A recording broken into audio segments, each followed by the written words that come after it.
Kia ora koutou katoa. Good morning, everybody. Welcome to the Pokeno rezoning hearings. We've got a pretty full array of submitters present already just by looking around the room. What I want to do before we start is just set out a little bit of background as to how we're running these hearings. There's a number of people that have been involved intimately, and there's a number that have been involved more spasmodically. So we'll just explain the way that the hearing will run over the next 3 days. Before I do that though, I just want to briefly introduce the panel, and then once I've done the introductory matters after that, then I'll ask the people in the room just to identify themselves as well, please. But my name's Phil Mitchell. I'm chairing these hearings, and I'd now just like the individual panel members to briefly introduce themselves so people know who they are. Morena, I'm Jan Sedgwick. I'm a Waikato District Councillor and appointed to the hearing as an independent commissioner. Morning, I'm Dines Fulton. I'm an independent commissioner, but a former Waikato District Councillor. Yes, good morning. Janet Gibb, current Waikato District Councillor and independent commissioner. Thank you. Morena koutou, I'm Linda Te Aho and I'm an independent hearings commissioner. Marina Pokeno, Deputy Chair, Independent Commissioner and lawyer. Thank you. Just in terms of the proceedings and how we run things, for those of you that have been involved in our hearings in the past, you'll be aware, well, firstly, that we're doing this by Zoom, and that should be fairly obvious to everybody already because you're all here. We have found that to be a particularly helpful and efficient and effective process. It does rely to large part on the pre-circulation of information, which we're grateful for the parties for the detail in which they've canvassed the various matters that are of concern to them. The point that the panel needs to stress, though, is that we have read all that material. We've read the submissions, we've read the legal subs where they've been made, we've read the evidence, we've read the rebuttal evidence and the further evidence and so on and so forth. So that is why we take all that material as read, and we're asking individual presenters to present an approximately 10-minute highlight package of what they're seeking and why. The background information and all that sort of stuff doesn't need to be read. And if people are starting to read either from legal submissions or from evidence, vast tracts of material that we've already read, then we'll ask them very politely to please move on.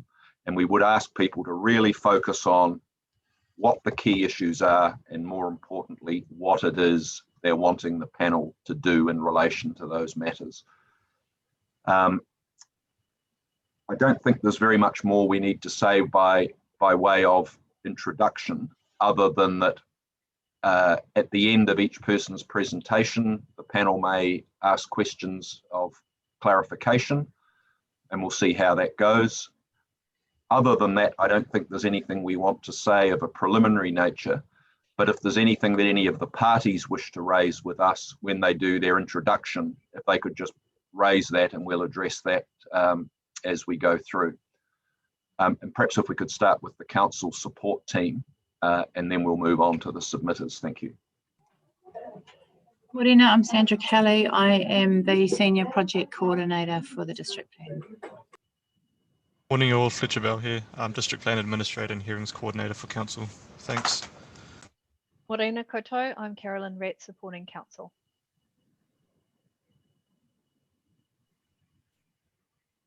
Good morning, everyone. I'm Adam Jelly, planner.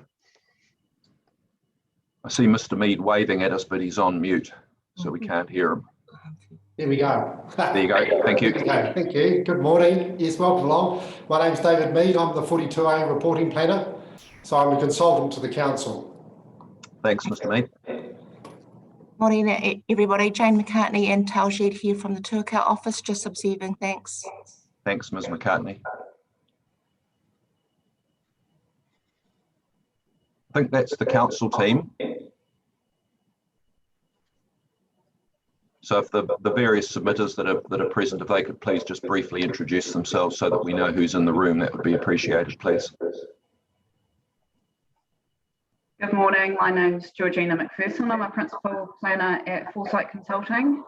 I'm representing Z Energy this morning, one of the submitters on the Pokeno. Thank you. Yeah, thank you.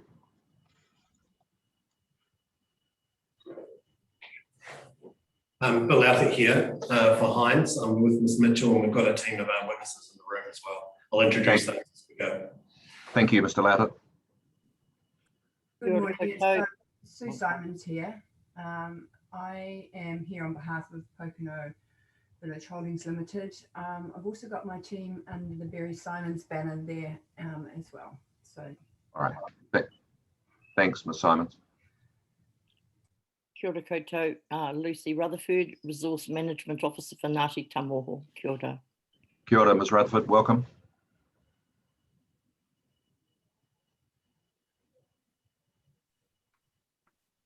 Good morning, Ms Evatt, and I'm here with Mr Tolemesh for Havelock Village. There is one procedural issue that I'd like to raise with the panel in relation to some late evidence that was filed. Could you just speak up a little bit, please, Ms Evatt? You're a bit hard to hear. Maybe sit a little bit closer to your microphone, please. Absolutely. Sorry, apologies for that. Is that clearer now? That's much better, thanks. All right. There is one procedural issue I would like to raise in relation to some late evidence that was filed on Friday afternoon by the Hines experts. I don't know if you want to deal with that particular matter now or in relation to the Hines presentation, which is after morning tea, I understand. Well, you may as well raise it now. We'll hear what you've got to say about it, and then we'll decide what the best course of action is, I think. Sure. I did pass on an email via the hearing administrator yesterday, sir. Essentially, there were 3 pieces of evidence filed late on Friday afternoon. That was allegedly in response to some supplementary evidence filed by Mr Pryor for Havelock Village earlier in the week, which related to some additional photographs that were taken up on the Havelock site from behind the proposed industry buffer on the Havelock property. 2 of those 3 pieces of evidence have been filed, one by Mr Cook, who is the Hines lighting engineer. That does not actually respond to Mr Pryor's supplementary photos, but is in fact a 4th piece of evidence which allegedly responds to some comments that were made in my legal submissions about the quality of the photographic material prepared in his primary evidence. It's not rebuttal evidence, and it really doesn't relate to the issue that's in discussion in relation to Mr Pryor's evidence. So I don't see that it's particularly relevant to the issue that was in discussion. Neither does it really advance the matter any further, because it's just photographs from a similar inaccurate location on the site, which was the point of Mr Pryor's evidence in the issue that we were trying to resolve for the panel, was it actually trying to provide some accurate photos from the appropriate setback distances within the site. It just adds further confusion to the issue. The second piece of evidence came from the Hines planners, Ms Nian and Mr Chima. Again, that doesn't really relate to Mr Pryor's recent photographic evidence either. It goes back to further lighting issues, raises some comments or issues with some of the technical analysis that's already been raised by Mr Cook in his hearings package or highlight summary, so doesn't really take the issue any further, but more problematically raises some new cross-section information with a range of development scenarios that our expert team has not yet seen, came late Friday. We haven't had a chance to consider the feasibility of that or the veracity of that. And then they've included a whole new lot of information or claims about Synlay's development capacity, which I don't think is of any relevance to reverse sensitivity in relation to Hines' case. So we don't think that information, we don't have that time to verify that information, and we don't see it as relevant to the issue for Hines. On that basis, we just don't see the need for this information to come in. Right. Thank you. We had seen the email correspondence that came in over the weekend. Mr Louthert, do you want to say anything in response to that, bearing in mind that what we would intend to do is that we'll hear what's being said now, and then we'll as a panel, we'll discuss it when we break. But let's hear the arguments from both sides, as it were, and then we'll be fully informed. Right, thank you. Just in Mr. Cook's photos, those there was criticism in the legal submissions around the fact that Mr. Cook hadn't taken the photographs themselves, and they were of unknown location in terms of where they were taken from. So it was a simple matter of Mr. Cook then going out and going onto the site and taking his own photographs, and then also giving you evidence as to the location of those photographs. So it's really just a simple matter of addressing that very simple point and criticism from Ms. Everett. So, I mean, I think the witness is perfectly entitled to address that issue. So that's that one.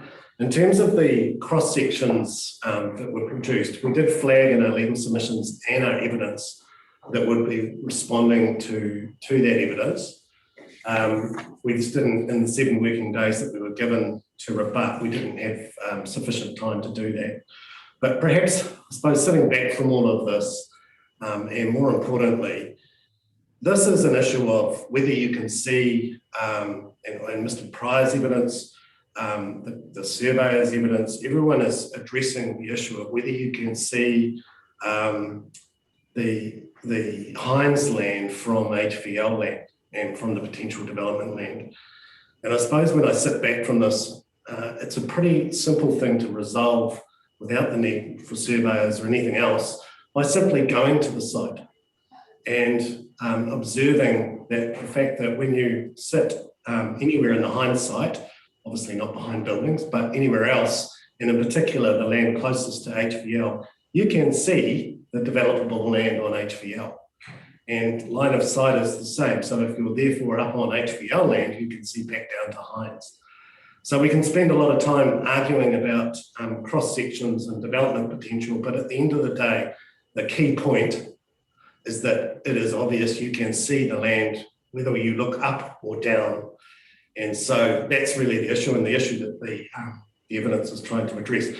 If my friend feels so grieved by this issue, then naturally I would have very great difficulty in opposing her in finding further evidence. So I of course accept that that may be a consequence of filing this evidence late. But really, I think as our evidence is done, and I think Mr. Lambert has said on several occasions, in order to resolve this issue, it's simple: go out, have a look, and look from both ways. All right, thanks, Mr. Latter. As foreshadowed, we've heard both points of view, given you both the opportunity to comment. The panel will discuss that at morning tea time, and we'll come back with what we've decided about that. So thank you both for firstly for raising it and for addressing it the way you have. So let's And I think, Mr. Chair, we will be going back out to the site again, or the sites, the different areas out there again, to after all the evidence has been presented. Indeed. All right, thank you. If we could carry on around the room, and if there are any procedural matters as foreshadowed, now's a good time to raise them.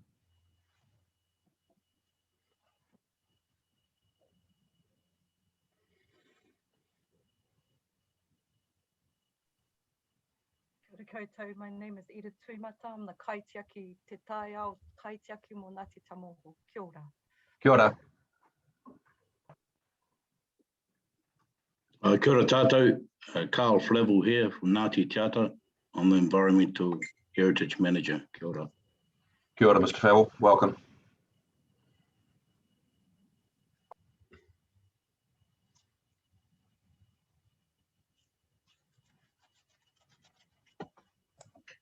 Don't be shy, people. If you're here, put your hand up, please.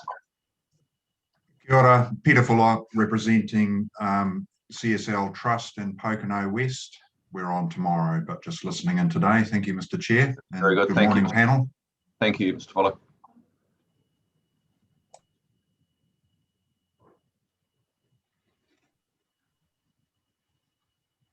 Hello, my name is Brian King. I'm an independent lighting consultant, Strategic Lighting Partners Limited from Auckland, representing Havelock Village, listening in this morning and appearing on Thank you, Mr. King.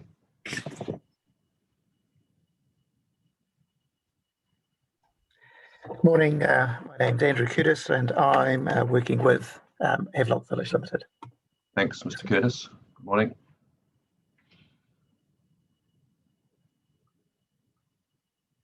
We've got one more that says OEM on my screen, and we've also got Ms. Devine. I think it would be helpful just for people to introduce themselves so everybody knows. Thank you. Morena Koto, Ms. Alex Devine, appearing as legal counsel for Kāinga Ora, just observing we're not presenting till the 24th. Yep, thank you, Ms. Devine.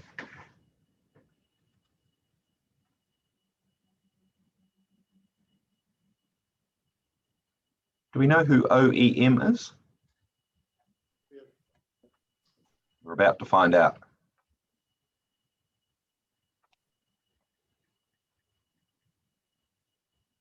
I think you've got your sound on, but we can't hear you.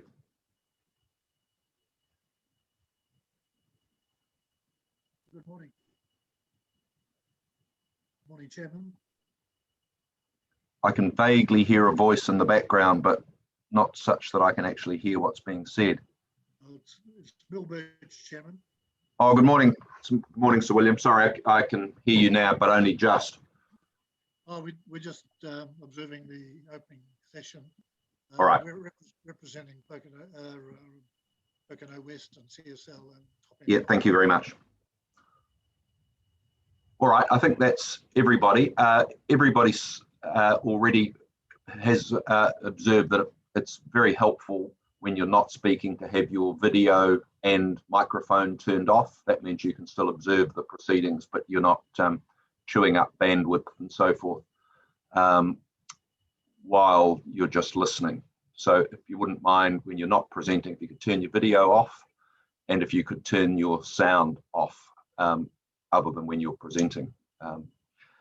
So I think without further ado, we'll begin, and we're due to hear firstly from Mr. Mead, who's got I think an opening statement that he's prepared following the earlier preparation of his Section 42A reports. So thank you, Mr. Mead. Yes, thank you, Mr. Chair, Commissioners. I was just going to speak to that opening statement. Thank you. Cover off the highlights, as it were. But before I do that, just need to put in my apologies for the rest of the day. Because of the hearing being brought forward, I've actually got another appointment, another meeting I need to go to today. So I'll be here for obviously, any questions and things you may have for me, but then I'll have to disappear off. Sorry. No, that's fine. Thank you very much. That's fine. Okay, great. Yes, in terms of Pokeno, at a strategy level, I mean, obviously you'd be well aware that Pokeno's been growing very fast over the last, 5 years, 10 years. All the strategies that the council and through, future-proof Waikato 2070, even back to the days of Franklin District, they all identified Pokeno as a sort of strategic growth node, I guess you'd call it. Being just near the Auckland region, motorways, rail line. It's all been always identified as a growth area for residential and industrial development. In terms of the sort of growth pattern, is obviously east Pokeno, the eastern side of the state highway. Issues there in terms of connectivity, transport issues, wastewater issues, for example, compared to the western side, which of course is where the growth has been occurring on the western side of the state highway. In terms of the rezoning requests and how they've been looked at in terms of the eastern side, obviously there's been a couple of requests there. The land to the north up by State Highway 2. I think Fletcher's going to bring up a plan there, that's right, like number 1, for example. Yeah, number 1, that area there. The proposal through the 42A report is to show that as a future urban zone now. The land is identified in Waikato 2070 as a growth area, but there are these issues to do with wastewater and particularly transport connectivity back into the centre, off the State Highway 2, the intersections and things which all need to be resolved and sorted out. So that's proposal there to go to future urban zone in that north eastern corner. A couple of also requests, number 4 and number 3 there. At the moment, yeah, same issues around transport, wastewater, for example, in those areas. Number 4 was to go from village zone to residential, and 3 was to go to rural to village. At this point, recommending that those not be followed through, those recommendations, those requests, that the current zoning be maintained until these longer term issues to do with wastewater and transport are resolved. If we go across to the western side of State Highway, perhaps at that northwestern side, 20 is the Munro block. That was live zoned through the proposed Waikato district plan, so that's proposed to be live zoned as residential. To the north of that, 21 is the CSL top end properties. That's not shown in 2070. Waikato 2070 is a growth area, that number 21. But my recommendation would be to accept that rezoning request, really on the basis of 20 and 21 working together as a sort of coherent growth cell on that western side of the current settlement.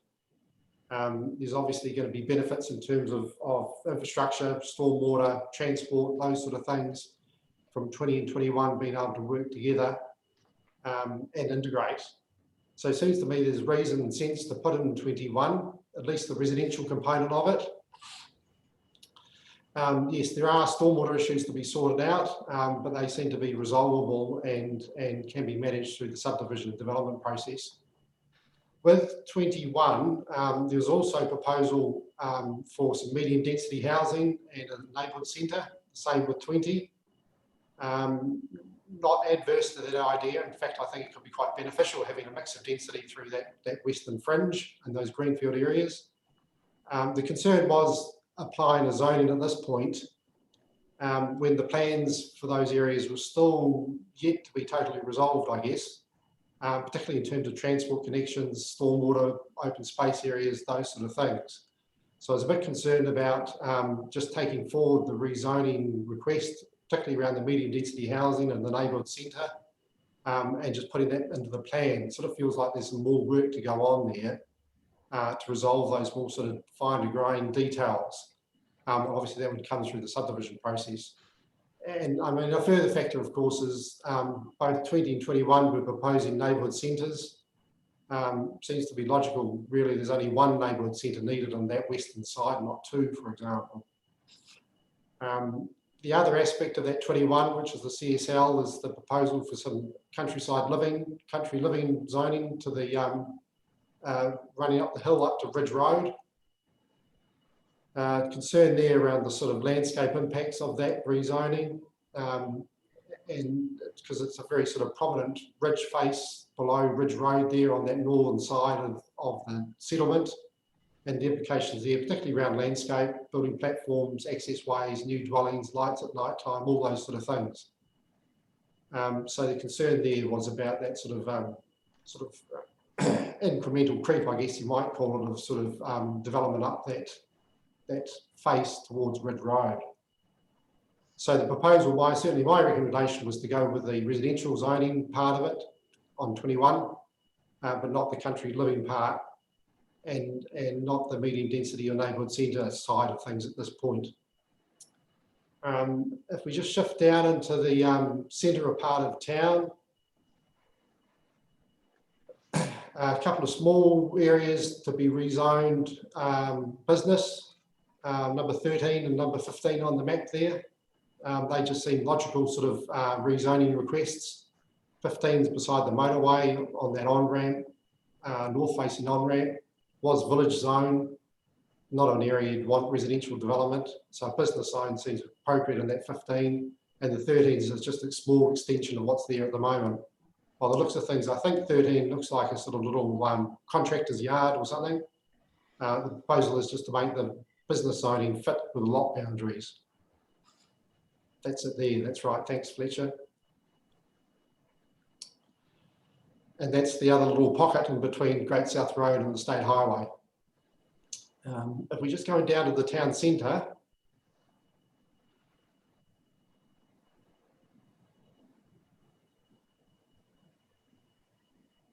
yeah, that's the Kaingaroa medium density housing rezoning request that's been put forward. The red is what's originally was proposed. Of course, the revised version is the orange. Most of that I agree with. I think it's a useful and a helpful addition to the zoning sort of mix in the area to have that medium density housing. Raised three issues. One was where the cursor is at the moment, sitting down those residential zones at the sort of foot of the town centre area down by the state highway. Just seems a bit sort of, they seem like residual sites to me, those residential sites. And the future of the town centre, I think, needs to be worked through a bit more before a sort of zoning pattern should be sort of reinforced, as it were. Yeah, the concern was if they went to medium density housing now, it may preclude a more sensible rezoning in the future, maybe to a mixed use or a business zone, for example. So the concern there was sort of foreclosing an opportunity there, especially given the size of the growth of Pokeno. That town centre is going to fill in over time. There's going to be more shops, more businesses, more activities in that area, and it should be. And it may well be a more sort of mixed use approach as an appropriate way to head. So at this point, my recommendation was just to maintain the current residential zoning. I don't have any other option to go anywhere else, but it sort of feels like there is an opportunity there to have a little more comprehensive look at that sort of business zoning of that lower part of the triangle, the town centre triangle. The other area I just raised as an issue was the more recent development of Hitchin Road, part of that block to the north there. This is all recent subdivision, it's all recent development. You would have seen that on your site visits, these small lots, the big houses already on there, recent houses. Just didn't seem to be any reason to rezone it to medium density housing at this point. It's just unlikely to redevelop. So that was more sort of a question about effectiveness and efficiency, I guess, of the method. And then finally, there's the school site, which is just up on the left side there. And a site next door to it, which I understand has got some issues to do with floodplains and flooding. Just again, didn't see any point rezoning the school site, for example, to medium density housing. So that's the sort of the centre part of it. If we just go down to Havelock Village, I guess this is sort of one of the more contentious ones. Of course, yeah, this is the proposed pattern of rezoning put forward by Havelock Village. So the residential part of it does accord with Waikato 2070. It does show a growth cell in that area. Obviously, there's the buffer area that needs to be, you've got in front of you. My approach to that buffer issue to do with the reverse sensitivity and the interface with the residential industrial area, not quite sure what's happened there. No. No, we're getting back the slide, hopefully. I guess while we're just waiting for that to come back up, my approach has been certainly supportive of the Havelock Village buffer that they've proposed. I think that's a good first step, that buffer, no build on that northern, sort of western face of the hills. And certainly the clarification around noise issues, I think, is really important. So there seems to be agreement, at least between Havelock Village and I think it's particularly Yashili, isn't it, about how to handle the noise through that area. Obviously no dwellings within that buffer area, and then back from that buffer area back to the between the 45 and 40 dBA, a control on house design to ensure there's insulation.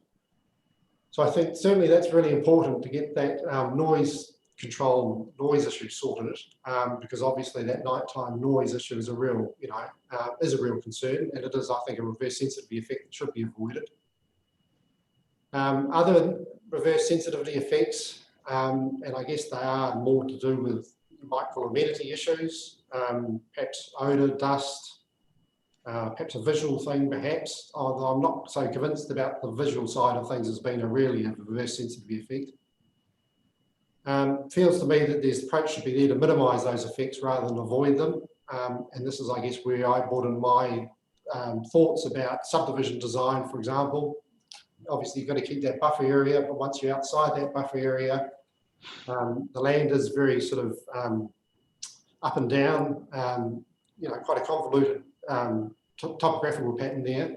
And I would have thought there are opportunities through the subdivision design to minimise those other effects through subdivision design, through how you deal with the earthworks, the lot orientation, the landscaping, those sort of things. So certainly for most of that other buffer area, I thought the sort of a design-based approach could be used. The one area I did have quite a bit of concern with is in that northeastern side. I don't know if I can use my little cursor. I'm not quite sure if people can see that or not. Yes, we can see somebody's. I think that's Fletcher's moving around. Fletcher, if you just move up, that's right, into that little pocket in there.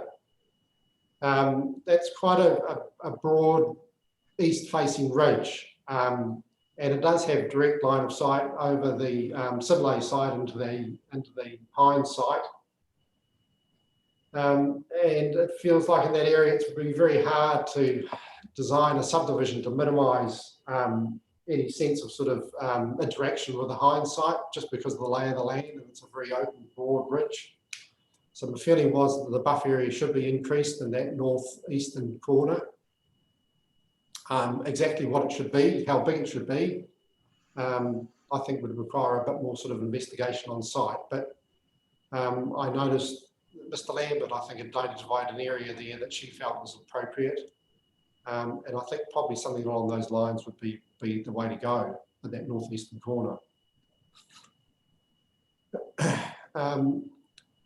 I mean, I guess the other aspect of that Havelock Village residential development is obviously the landscape impact. As we all know, it's high elevated land, visually prominent. Given that we've got Waikato 2070 showing it as a growth cell, it's beside the urban area. Obviously, extension of services, roading, can be all achieved. It's reasonably close to the town centre. All those sort of aspects sort of help support it. In terms of the landscape side of things, there's the Hilltop Park, which is a useful addition. And I understand the other sort of prominent feature in that area is Potters Hill, which is to the left-hand side there, to the west. I think it's just outside the site, but the flank of Potters Hill probably would be within the rezone area. And the sensitivity of that and how particularly roading is handled around that, for example.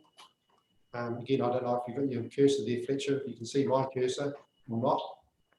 No, we can't. I don't think we can see yours. It's only the person sharing the screen. Yeah, I think, Fletcher, if you just go to that little the little neighbourhood centre, the little blue blob, that area there. So that's a proposed little neighbourhood centre. And there's a road in there that's sort of on the flank of that Potters Hill. Potters Hill, I think the actual top of it's outside the site, but you get the flank of it comes into the site. And again, some sensitivity around there in terms of design would be quite important in terms of the roading, for example, cut and fill batters, retaining those sort of things. Obviously, they're keeping the streams, which is helpful. There is the buffer area, does create quite a large green space on that eastern side. There's a slope residential. So I think there has been a number of moves there to help address that landscape issue. Obviously, there's the southern extension, which is that sort of more rural lifestyle, country living area. Concern there, of course, always about countryside living creeping through areas. I know that's a concern of the council. It came through the framework report. In this case, there are those large EPA areas, the large green areas shown there. About 50 hectares total site, I think, about 30 hectares to be put into those green areas. So that's quite a significant sort of restoration project. Suggested that they be somehow conditions related to the replanting of those, protection over long term in perpetuity. It is a different visual catchment from that land to the north. I mean, it's falling down towards the river. It's not really within the sort of visual catchment of the town centre or the settlement. So it sort of felt like there was enough sort of positives going on there to support that rezoning into that countryside living sort of clustered pattern. So those were the main areas where I was supportive of rezonings. Obviously, there are some other areas. There's land here, of course, near Pioneer Road. That's been proposed to go to, again, countryside living. At this point, concerns there about, that's it there, Fletcher, well done, that's right, Pioneer Road. Connectivity obviously is an issue. Only way to get back into the centre is to go along State Highway at this point. Now, there may well be in the long term with the Havelock Village, if that goes ahead. Bluff Road, Cole Road, I think, may provide a local link back up through that Havelock Village. May happen, I'm not quite sure. Definitely concerned about the connectivity at this point. And also in terms of the revised plans have come through, they do show proposed EPA areas on that block there, but they seem to be more about amenity values rather than ecological values. So it wasn't recommending that that rezoning proposal be picked up. And then the other rezonings were really back onto that western fringe of, maybe if you just go back to that, yeah, that map there, 17, 19, 17, 11, 9 and 10. Really not much information came forward on those ones. There was really just the submission saying rezoning to residential or business. No real information to support them. So really at this stage, holding off any recommendations on that sort of further expansion of the western flank of the settlement. But how, I mean, do acknowledge longer term, you can imagine once, you know, another 10 years on, another growth phase comes through, there's obviously the eastern side, that 1, 4 and 3. Probably at that point there needs to be a serious look at this sort of 9 and 10, 11, that sort of area to the west. But at this point, holding off any rezonings in that area. So, Mr. Chairman, that was my summary of where I got to on my recommendations. Very good. Thank you very much, Mr. Mead. That's a very helpful summary. Let's see if there's any questions the panel have for you. Can we start with you, please, Ms. Piaho?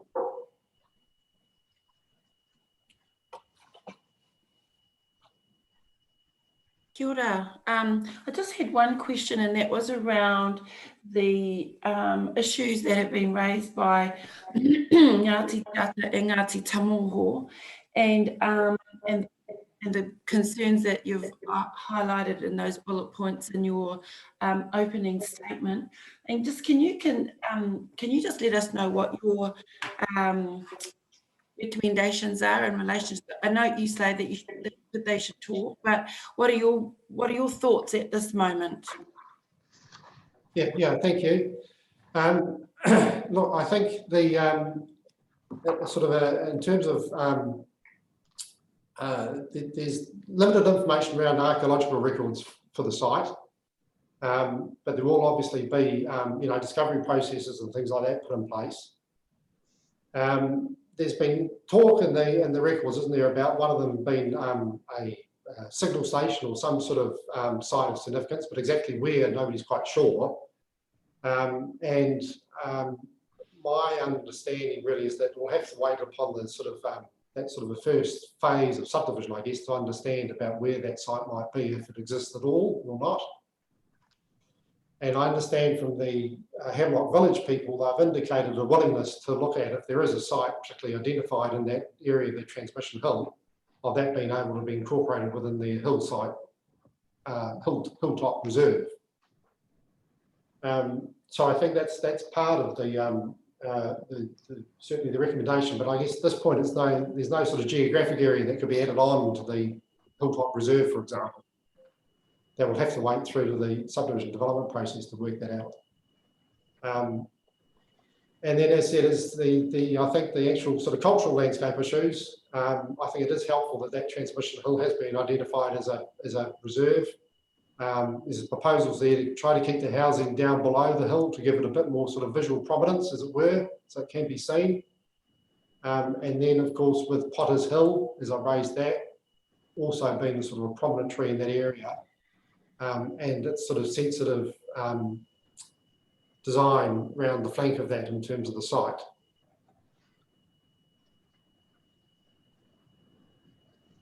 Thank you. Thank you. Ms. Cedric? Thank you. Yes, I am interested in the 100 metre ridge line, but what I'd like to know is that the Pokeno's growth almost exceeding predictions every time you drive past. There's more and more there, and clearly that growth is constrained by the topography as well as the floodplain as well as the lack of services. Do you see with this current proposed zoning that it remains a dormitory town? And secondly, in your opinion, how should it grow? Should it be much higher density or should it continue on an urban expansion? Okay, thank you. I don't know if I fully caught the first part of your question, but maybe I'll just start with your second part about the sort of density of development and intensity. Look, I think the proposals from Kāinga are a helpful proposal. The medium density housing, the sort of more compact, consolidated sort of form of growth is good, but it's really probably only realistic down in that older part of town where you've got those bigger sections, the older housing in that area. That's really going to be likely the focus of any medium density housing in the short term. And I think there will be a market for it, but probably won't be a strong market. There'll be an element of it. I think what we're seeing through the other greenfields areas, like those proposals for 20, for Munro block and the CSL block, a lot of the section sizes are coming down these days, are getting quite small, because of the price affordability, but that makes things a bit more compact. And we are beginning to see a sort of a variety of product coming through these days from greenfield areas. It used to be in the old days, greenfields were sort of, the same sort of style of development everywhere. You are seeing these days developers and purchasers more willing to look at a mix, some terrace product, duplexes, those sort of things. So I think they are all helpful and important things. Look, I think, I think Pokeno, you could probably say, is in a bit of a transition phase. I think there's still a sort of a growth phase to go out, just because of the size of it, it's still pretty small. But you'll start to see some redevelopment and some sort of intensity beginning to come through in some areas. Right. So, and my first part of my question. So, you could could one conceivably end up then with a central part of the town which had older sections not yet developed into higher density, as you say, that growth could be slow, but conceivably a mix of large existing areas further out in some of the subdivisions, and then much smaller areas. So I'm just concerned about the difference in property sizes and density if we don't think about this in the correct way. The first part of my question was, and it referred to what I'm seeing as a lack of industrial business land zoning. Does that put Pokeno in the position of becoming a dormitory town? Yeah, I mean, probably Pokeno is doing pretty well compared to some other settlements with the industrial activities that have gone in there, which has been helpful. But of course, as you probably know, I mean, apart from the small extension that Hines is talking about to the south of their site, where they bought that property next, it's got the wetland through it and the replanting going on. There's not a heck of a lot of flat land available now in terms of industrial land, certainly within the centre. Probably going to have to look a bit further out in terms of that industrial activities, industrial land. So that's one side of things that need to be kept an eye on for sure. And I mean, Waikato 2070 did look at land to the north of State Highway 2 as an industrial area. That may be sensible. But as I said, there's sort of connectivity and transport issues to be resolved there, obviously, access and things like that. I think you will see the town centre, as I said before, start to fill in quite a bit more, around down the Main Street area. A variety of businesses and other things I think will start to establish in that area. So that will also help, I think, in terms of some of that local employment aspect. Lovely, thank you. Thank you. Mr. Fulton? No questions, but thank you very much for your report. I found it extremely easy to read and appreciate the way you've set out the whole S42 report. I found it very, very helpful. Thank you. Thank you. Ms. Gibb? Yes, thank you, Mr. Chair. Mr. Mead, I'm just wanting to explore your thinking further. And I really like the numbers on the map because I'm going to refer to some of the numbers on that map.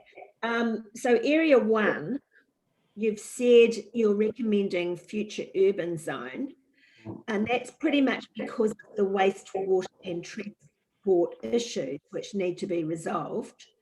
And I can get that. When you move on to areas 3 and 4, but in particular 4, and you're suggesting leaving that zone alone, why would you not consider that, or what reasons did you not consider that as future urban? Yes, that's right. No, that's a good question. I mean, that's certainly one of the, I guess, one of the options, that number 4, because it's not yet developed. So there's still that opportunity to, do something comprehensive. Yes, and I'm sorry, carry on. Oh no, so, well, I guess at the end of the day, I was thinking really that eastern side. I don't think you just do like number 4 as residential, for example, or future urban zone. I think if there's going to be sort of an upzoning, it's probably going to be across the whole of that eastern side of the village. So it would be, I think, not just 4. I think you'd also have to look at it in terms of all the current village zoning in that area. Do you follow me? Okay, yes, I do, because the surrounding area is already village. Okay, and then if we go to the other side, so looking at 9, 10 and 11, you suggested there wasn't enough information to do anything with those areas. And because I can't tell and I can't remember what the topography is there, I was wondering about that. Why would that not be classed as future urban zone? So they get time to get their act together and bring all that information in. Because we know, I'm just wondering your reasoning, because we know the growth there, the growth is coming, and we need to look at the appropriate pieces of land for that growth. So why did you think you'd leave that? Why not fuzz? Yeah, no, good question again. Well, again, I think even to go to fuzz, there's got to be reasonable certainty that the land is going to be suitable and appropriate for urban development. Even if the details haven't been sorted out, there's a sort of a broad brush, it gets that sort of tick. 9, 10 and 11, there's definitely access issues to be sorted out there. Obviously 9 and 10, they're severed by the rail line from 11, for example. So there's issues there about, rail bridges, crossings, for example, etc. How can you get up to Hitchin Road? So from those point of view, I think there's still sort of enough question marks in my mind about, well, hang on, I'm not quite sure the sort of big picture level, how 9 and 10 might go. Compared to, say, example, if we look into that map, number 11 obviously is beside the road, but the land to the north of that, no submissions on that land, but it may well be that there's a sort of again, a more comprehensive look needed on that sort of western fringe of the settlement. Okay. Rather than just picking out 9 and 10 at this stage, for example. Yes, okay. Well, thanks for clarifying that. I do like your point about number 20 and 21 working together to integrate. And obviously a neighbourhood centre or service centre of some description would be needed. So I do like your point about working together, and I think that's probably appropriate for most of the different areas. Thank you very much, Mr. Mead. Thank you. Thank you. Mr. Cooney? Yeah, thanks, Mr. Mead, for your very clear report. Just on the debate that's been raised by the various parties about, well, shouldn't there be a structure plan overall, an overarching structure plan to deal with this growth area? On that issue, you've said, well, it's no use putting back the old structure plan because it's outdated. As to a new structure plan over the area, you've really said, well, I think this is what you're saying, that would delay things, but you can achieve a similar outcome through subdivision structure planning. Is that sort of just you're taking?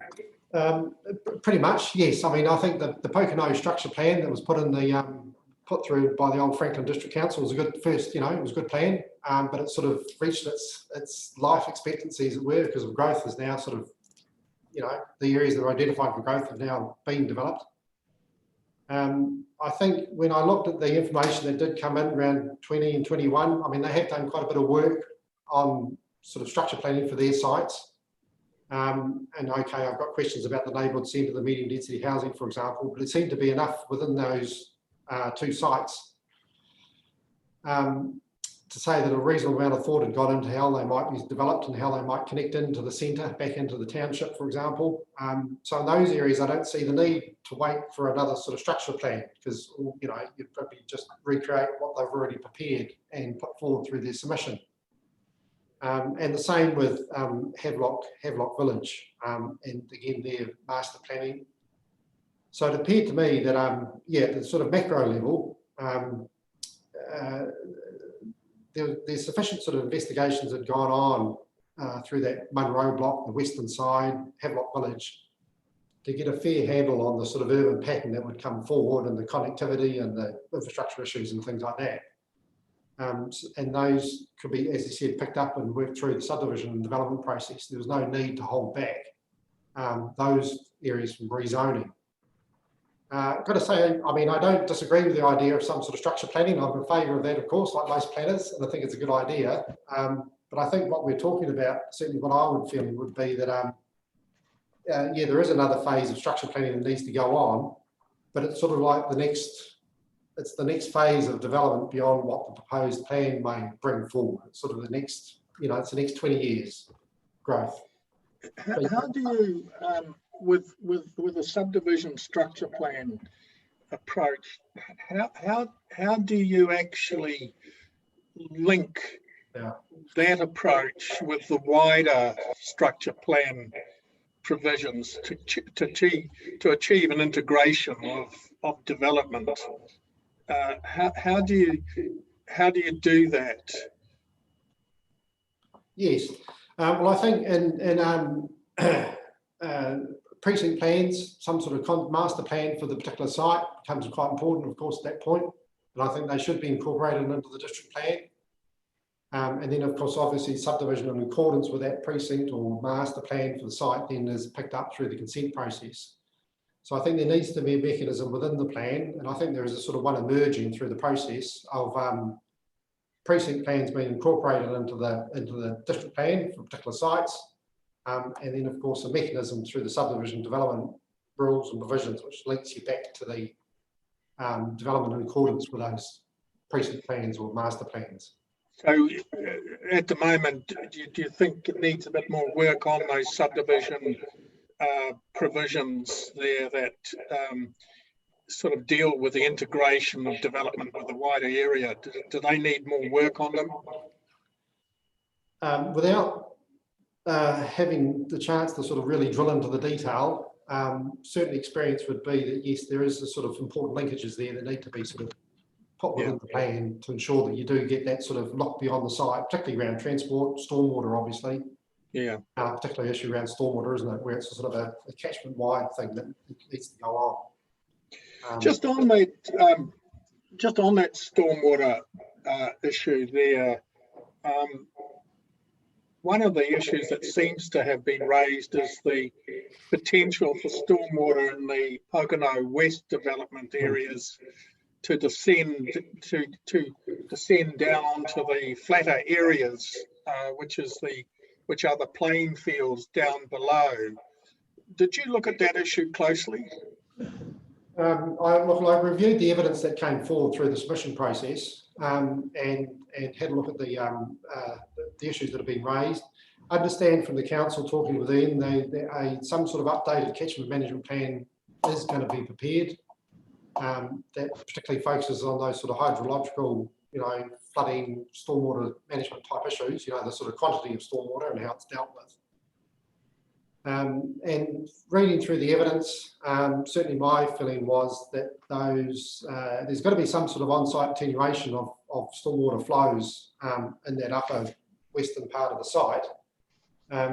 But there was, in this case, sufficient sort of hooks in the plan to deal with that through the subdivision process.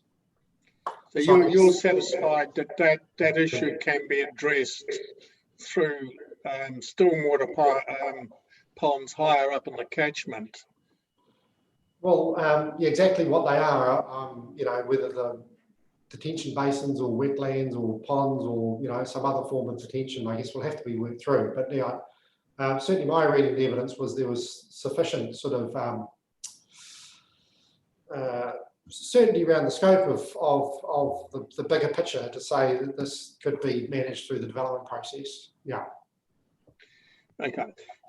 Turning to the Havelock Village area, did you go out and stand on the site and check the buffer zone area?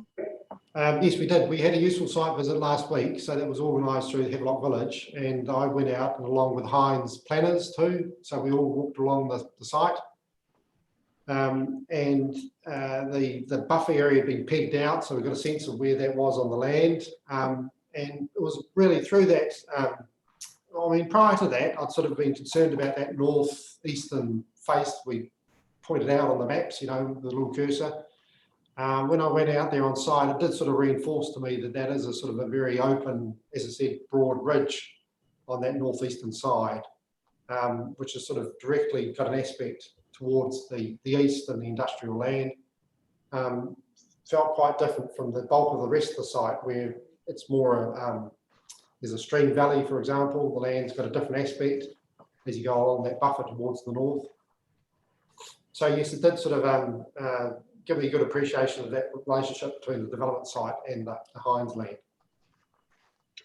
Yeah, it's quite steep land, isn't it? Certainly on the where the buffer land is shown on the Havelock Village development plans, that's very steep. It's very steep escarpment coming up. And I guess the question is really more about sort of how far do you roll back over the ridgeline, as it were, on some of the land, at least, to completely, locate buildings. If this is the ridge line, comes up here, goes like that, where do you put your houses up here? Or down back on the back slope, as it were, for example. Yeah. Yeah. Do you agree that perception can give rise to elements of reverse sensitivity? By perception, I mean the constant sight or viewing of lighting, of air discharges, of general noise, and all that. Do you accept that as a concern? That seems to be the case that Heinz is raising here. Yeah. Look, I think it is I think that direct visual interaction. I'm not saying that just because you see a factory building, that's a reverse sensitivity effect. I don't think that's the case. But yes, I think if you sort of overlook a site, directly overlook it, then I think you do become more sort of heightened, perhaps, or sensitive, as you say, to some of those effects like odour, perhaps, or dust. Even if it doesn't come from the site, you get a bit of odour or dust from somewhere, you probably immediately think, oh gosh, it must be coming down from, down below me there or something, for example. So I think it does heighten those concerns. But obviously, and I guess that's where I shifted sort of to saying, well, but I don't think those concerns are so strong or so significant as to say there must be no visual interaction or there must be a huge buffer or huge setback. My approach was more to say, well, let's just, I think the correct approach was to try to minimise those more sort of amenity-based effects rather than avoid them through design. Doesn't the fact, doesn't the fact that you're requiring things like earthworks, orientation, design to minimise that, doesn't that speak for itself that there's an issue here? Well, I think partly because it's a greenfield area, you've got this large site. There is the opportunity to minimise those effects through some of those design-based sort of approaches in terms of earthworks and lot orientation, landscaping, and things like that. So I think that's part of the coin, side of the coin. I guess there is the opportunity on the greenfield side to put in those measures from the start. And I guess you do look at that site's, the Hind site, it is zoned heavy industrial. So there is that sort of side of things too. There's always a limited amount of heavy industrial land that's available for these big activities. Or they struggle to find a different site, I guess. So I guess you put those two things together and sort of felt like, well, there's an opportunity to do something here to help minimise those impacts. Feels to me appropriate to take that opportunity. Would you accept that it's an issue here that really we should be looking at closely and perhaps err on the side of caution and trying to address this issue? Yes. Well, I think it's definitely deserves close attention. And as I said, I've sort of got to a position where I think on the noise side of things, there's an avoidance strategy put in place. Yeah.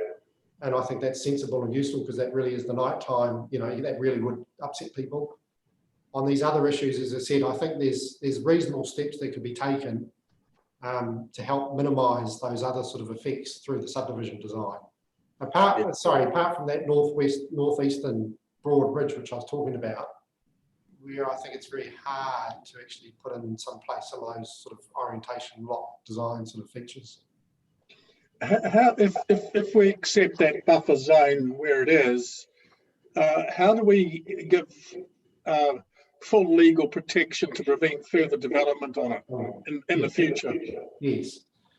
Well, I think through the more recent material I've seen come through from Pavlock Village, I think they've tried to strengthen that side of things up. So it talks about the provisions talk about having to set aside that buffer area.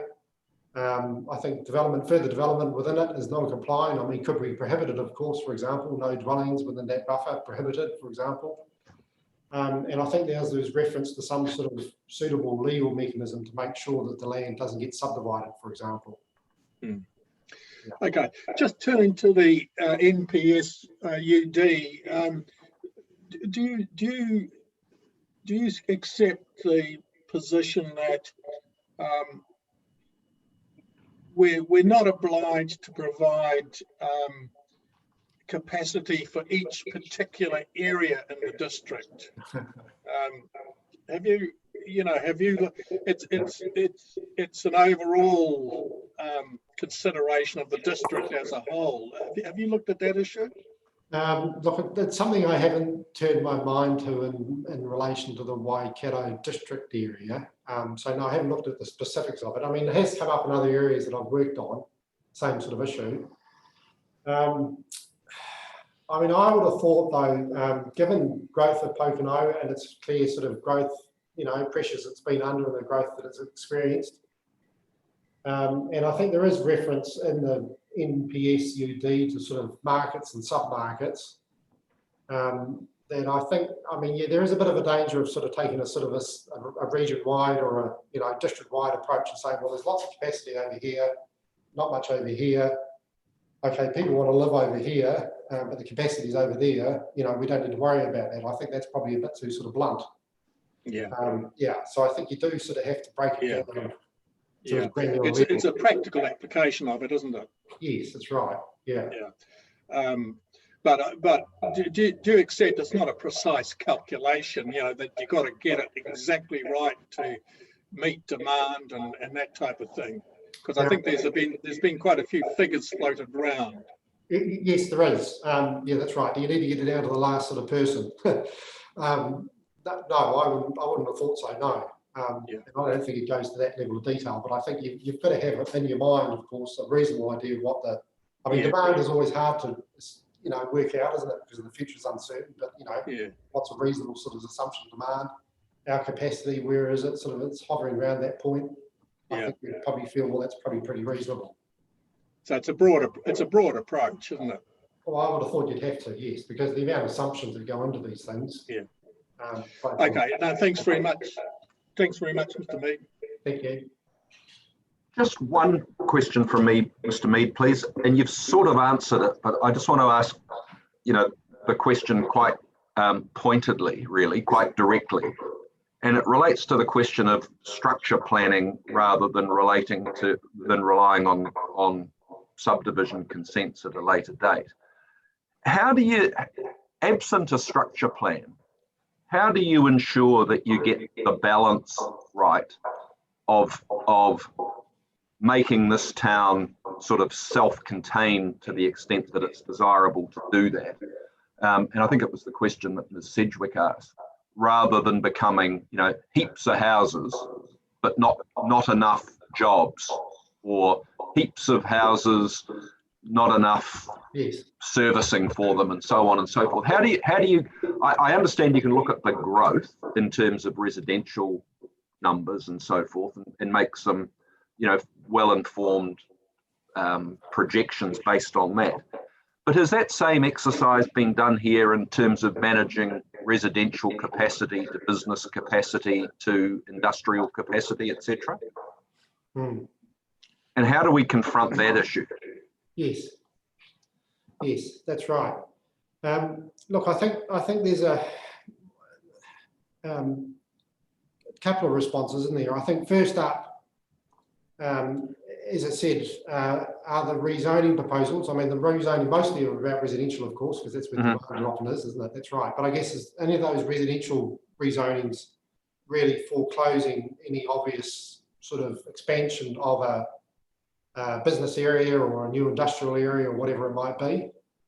And certainly, it's where I got a little bit concerned, as I said, about the town centre and that medium density housing area. It feels like the town centre's got needs a large look at it. But certainly I don't think like 21 or 20 would be industrial land, for example. Okay, in the Havelock Village, there's this buffer zone issue to be sorted out, but it's more a sort of a question about where the buffer is, put forward by the parties. It's not really foreclosing a sort of industrial expansion. Possibly one went through my mind, area one up there by the state highway intersection, reasonably flat land beside the state highway. Possibly, but I guess that's where the fuzz zone can come into play, can't it? Because fuzz can go either way, upon more detailed analysis and work. So certainly at the scale of the rezonings I had in front of me, I didn't feel like, okay, they're all mostly focused, as I said, on the residential side rather than the business side, which I think was, a bit of a shame, because that business side does need to be looked at. But I don't think any of the residential that came forward was really precluding more, additional business land in the future for being added on. That's helpful. Thank you very much. Thank you very much. I echo the comments from the other commissioners about the comprehensiveness of your report and the way you've presented it. It's been very helpful. Thank you. All right. Thank you. Thank you, Mr. Mead, and fully acknowledge that you've now got to disappear for a while. So yes. Thank you for that. I'll join you tomorrow. So. All right. Thank you. Good luck. Thank you. That now brings us to Z Energy. Ms. McPherson, please.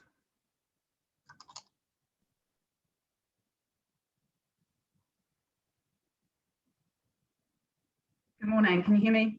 Yes, we can. Thank you. Good morning. Great. Thank you for taking your time to hear the Z submission this morning. I think the issues are probably relatively discreet compared to the broader discussion around the issues going on in and around Pokeno. But I will just give you a very brief recap acknowledging that you have already read the evidence and Thank you. etc. So the Z Energy submission sought rezoning of the Z truck stop, which is in the centre of Pokeno, from a town centre zoning to a business zoning. As an alternative, it sought to retain that business zoning subject to amendments to the policy framework. And the driver in both cases was to ensure that the policy framework that applies to that site appropriately enables ongoing operation, maintenance and upkeep of that existing facility. So in my evidence, I've supported that second alternative, accepting that if you were to rezone the site to business, you'd end up with a spot zoning, and it's not, in a broader context, the best way forward. But I do think that there is a need for some change to the policy framework that applies, because it is an existing facility. And the particular concern, I think, is in relation to policy 4.5.18, which requires that all development, and that is irrespective of whether it is associated with a new or existing activity, complies with a specific set of urban design outcomes that are set out in the town centre character statement. To the extent that's helpful, that's what you've proposed. Do you want to talk to it specifically? I'll just put it on the screen. Sure. Can you see that?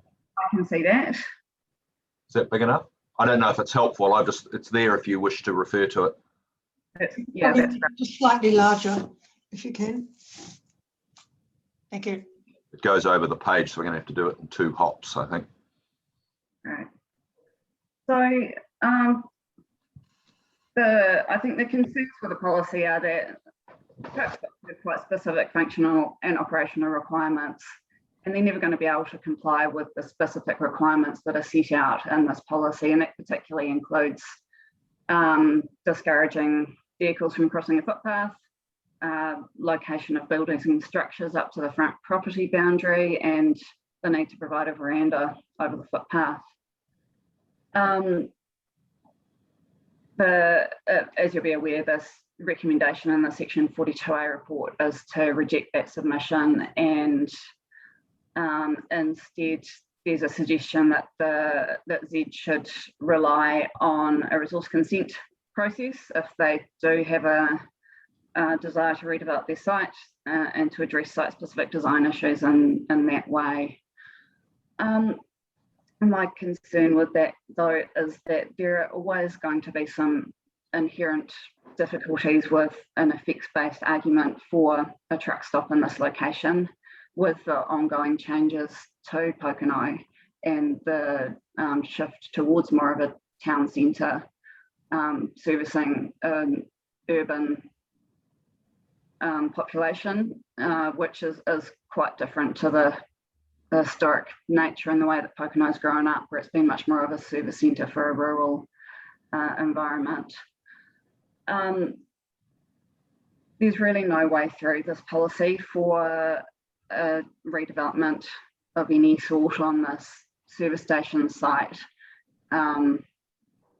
The pumps are never going to pumps, and any sort of above ground fuel infrastructure is typically going to trigger a definition of building, and those things are never going to be located on the front property boundary. I think I certainly recognise the direction that Pokeno is going, and it has changed a lot, and there's an intent that it shift further in that direction. But this plan is the first that recognises and implements that shift in policy that signalled through the Waikato 2070 document. I think the life of this plan being 10 years is a step in that direction, but I don't think that there's any expectation that development achieves those final outcomes within that 10-year period of time. And I think the costs of doing that would be quite significant if you're looking to turn around all the places, all the sites in Pokeno that currently don't provide that outcome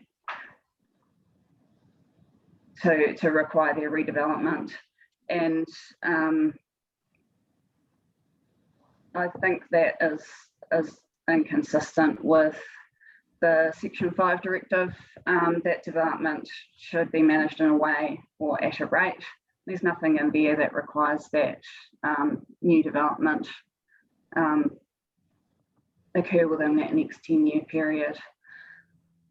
The changes that are sought in this context, I think, are quite small, to recognise that existing development does need to have some lead-in time to be able to achieve urban design outcomes that are sought for the plan, sought for Pokeno in the longer term. And I think that it would be much more useful to have some guidance around how those changes should occur in the policy framework. At the current time, there's the end point is signalled through the policy, but there's actually no guidance there around how a council should consider the scenario of development on an existing site that already doesn't meet those urban design outcomes and has no way of achieving that. Okay. That's clear enough, thank you. Okay.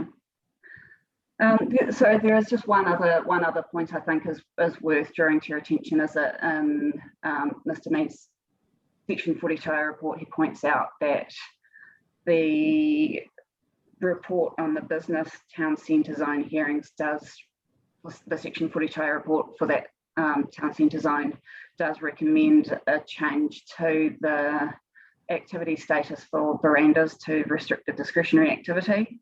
And one of the matters of discretion introduced there is that the functional requirements of the activities that the building are intended to accommodate are considered in any proposal to not provide a veranda. And that is in response to one of the submissions of Zed. I think that is really useful and could be taken further and also then recognised in the policy framework to provide that support to a standard worded along those lines. I think otherwise you have a risk that you've got this guidance and the assessment criteria, but that's not supported in the policy framework, and you potentially fall over when you're trying to make an argument for consistency in terms of the policy structure.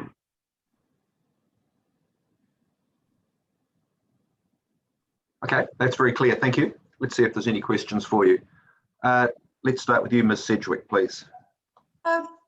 It's very clear, as you say, thank you. Just one query that you raised in your executive summary, which was that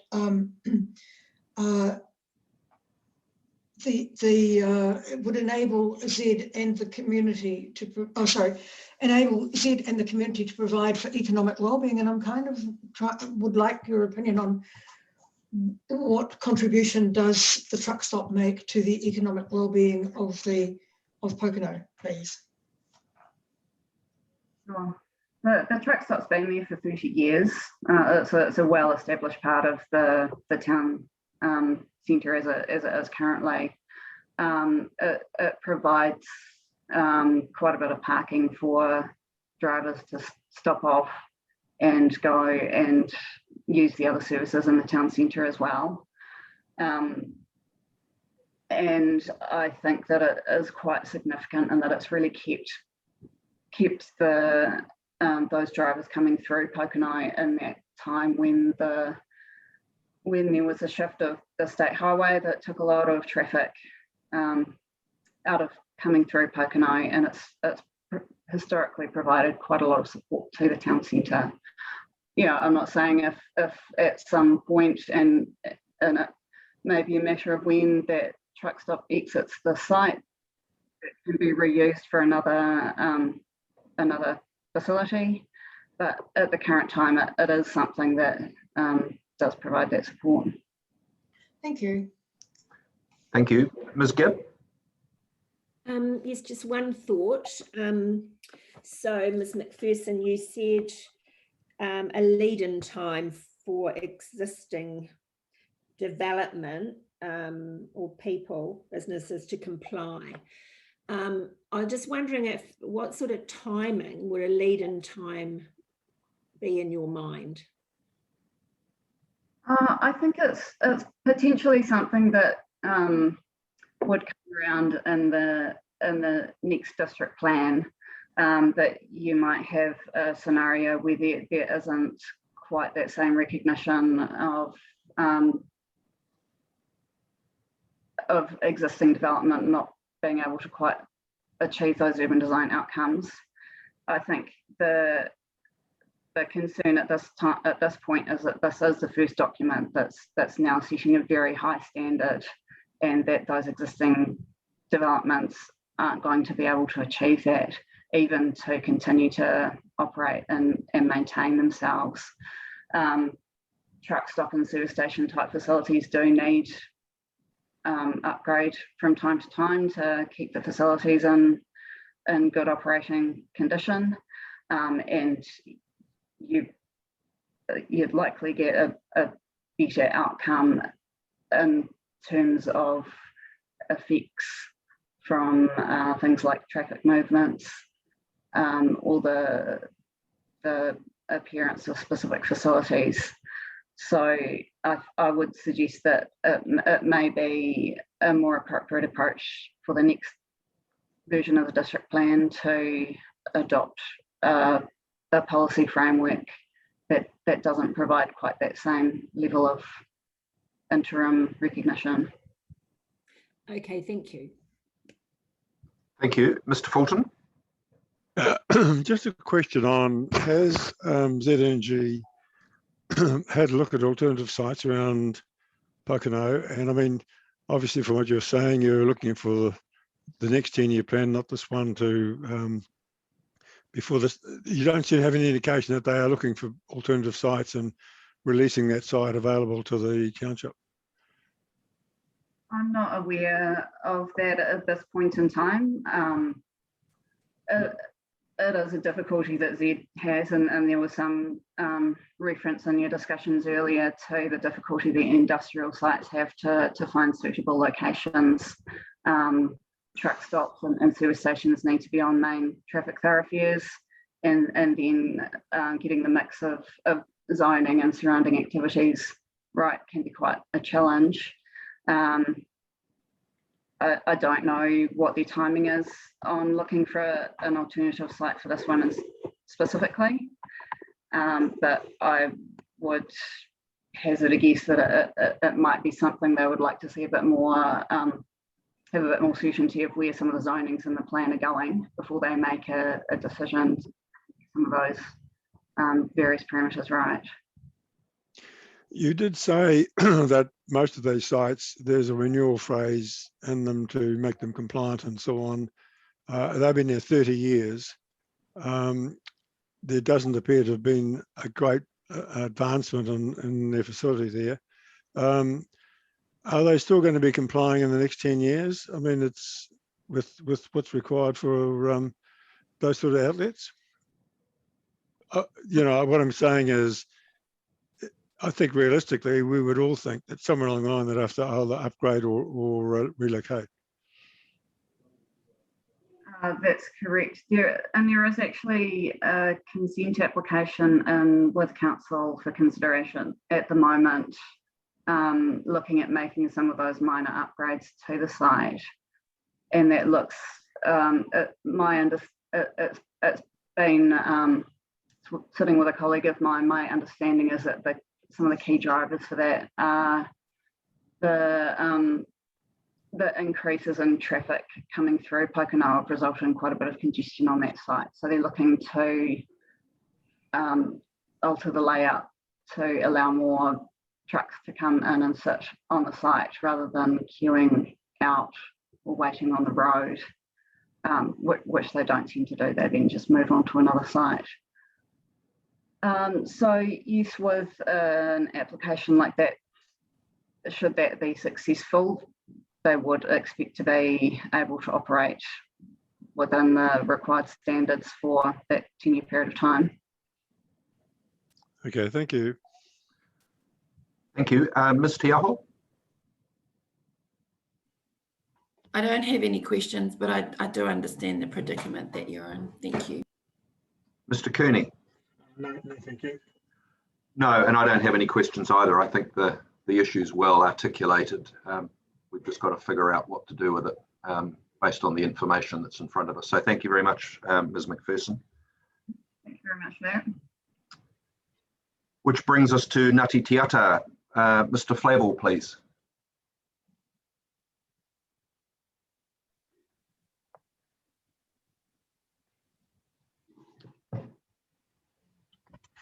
Kia ora tātou. Thank you, Mr. Chairman and the commissioners. I'll try and recap this as best as I can. I take it that our submission has been read. Yes, we have. Thank you. I think if Waikato District Council, I think if they'd reached out and got a lot more planning expertise and a lot of more technical assessment, including iwi consultation better, we could have identified very early what our issues are around Havelock and around the hills. And they could have been factored in their decision making. So this rushed process, in our opinion, has led to this situation here. I would disagree. I think a structured plan is probably what's needed, or some coordinated overall approach, rather than looking at it through piecemeal resource consent type decisions. And anyway, if we go to section 3 of our submission there. Yes. Would you like me to put that on the screen, Mr. Flavel? If you don't mind, please. Thank you.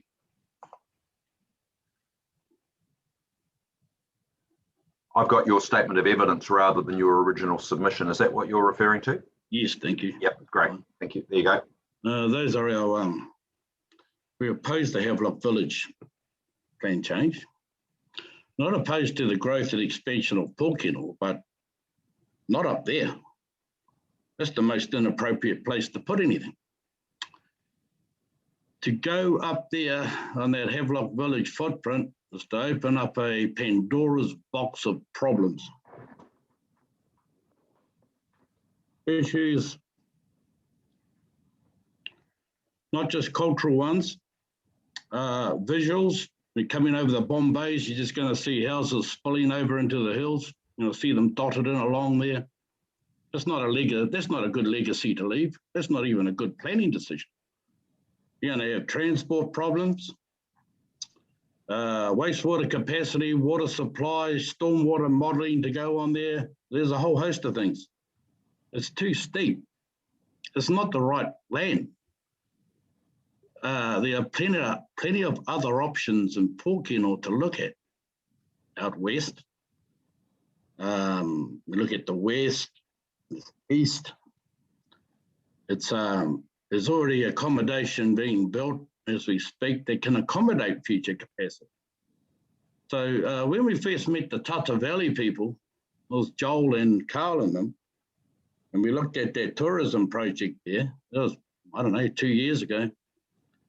I said right there and then that Ngāti Tata does not want any houses. We would oppose any houses or development up on those hills. That was known back then. And we came together as a iwi collective, and that position for Ngāti Tata hasn't changed. They're well aware of that.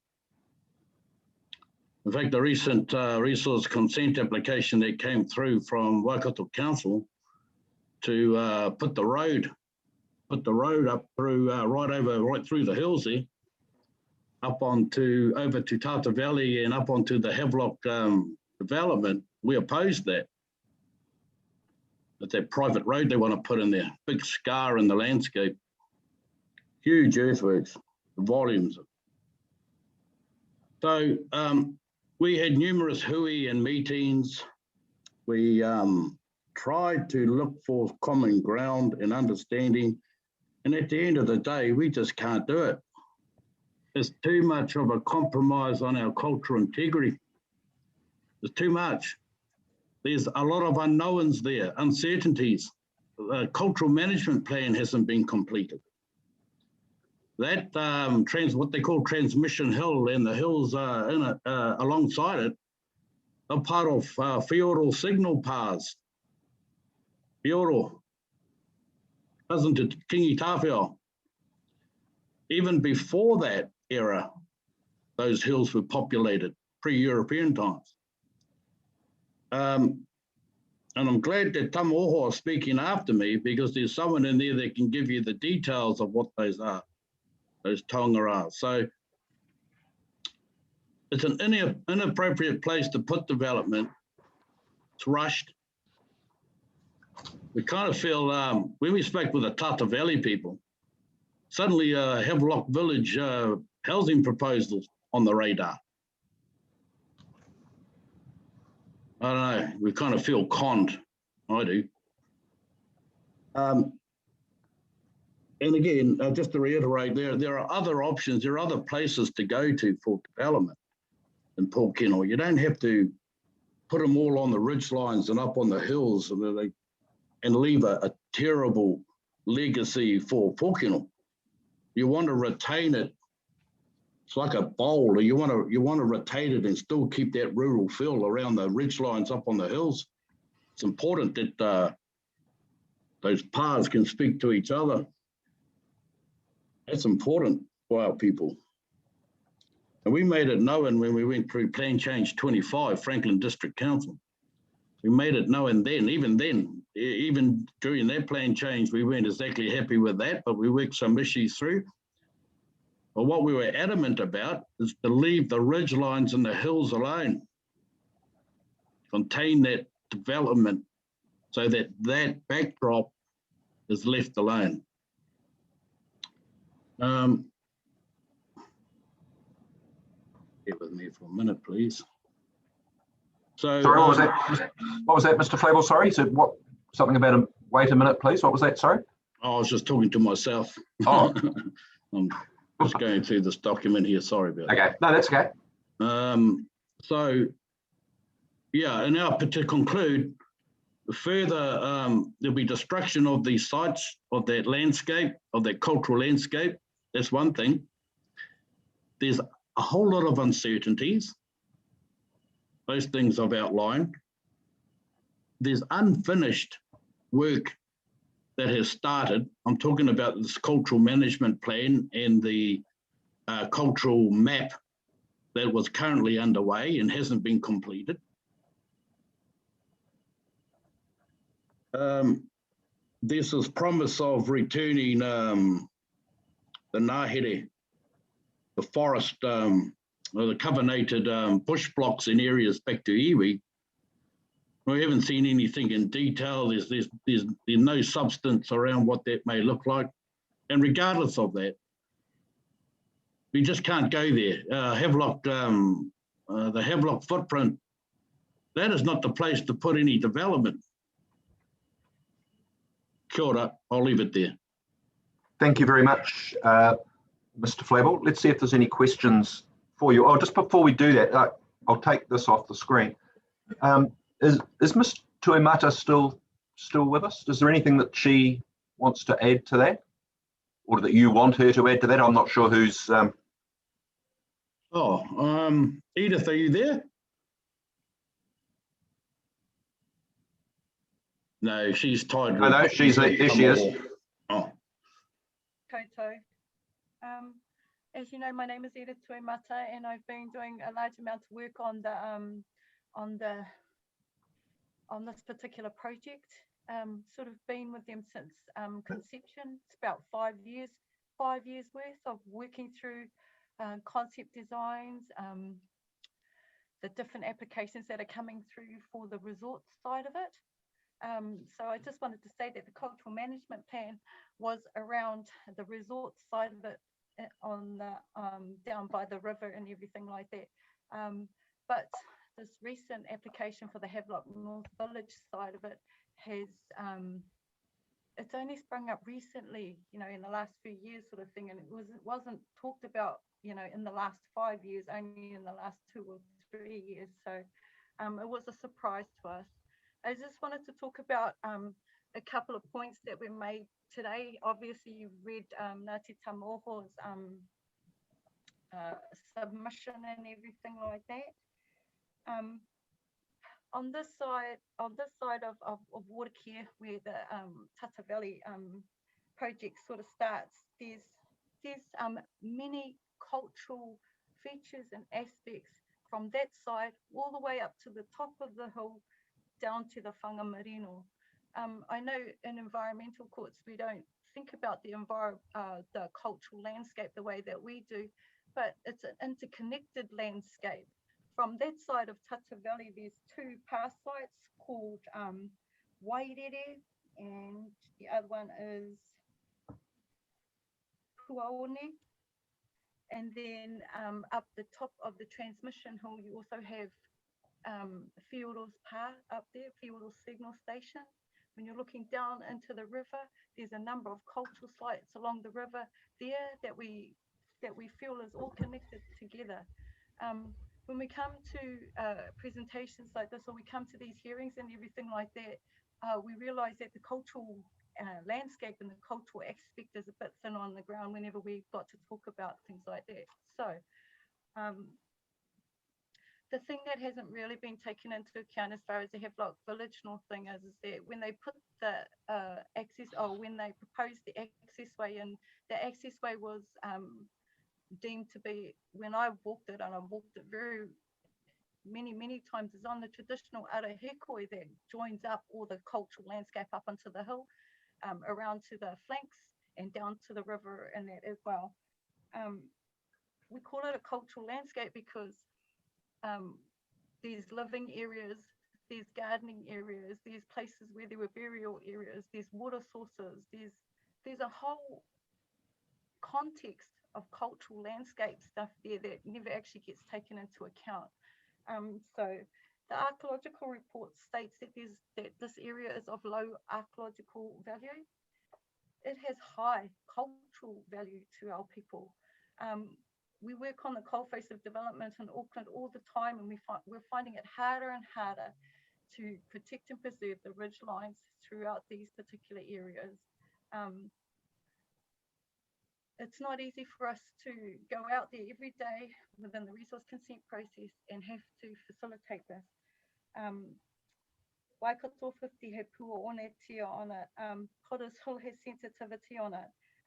From what Mr. Mead was saying about the archaeological process, he was saying that there's no evidence of the pa there, of the signal station of Fioro's being up there, but the signal station itself, where the communication devices, how do we know that they haven't already taken away the evidence of Fioro's signal station up there by putting those particular aspects in there? The discovery protocols as a mechanism to find these things has never been conducive for us. The whole heritage, cultural heritage process has never been conducive to our people.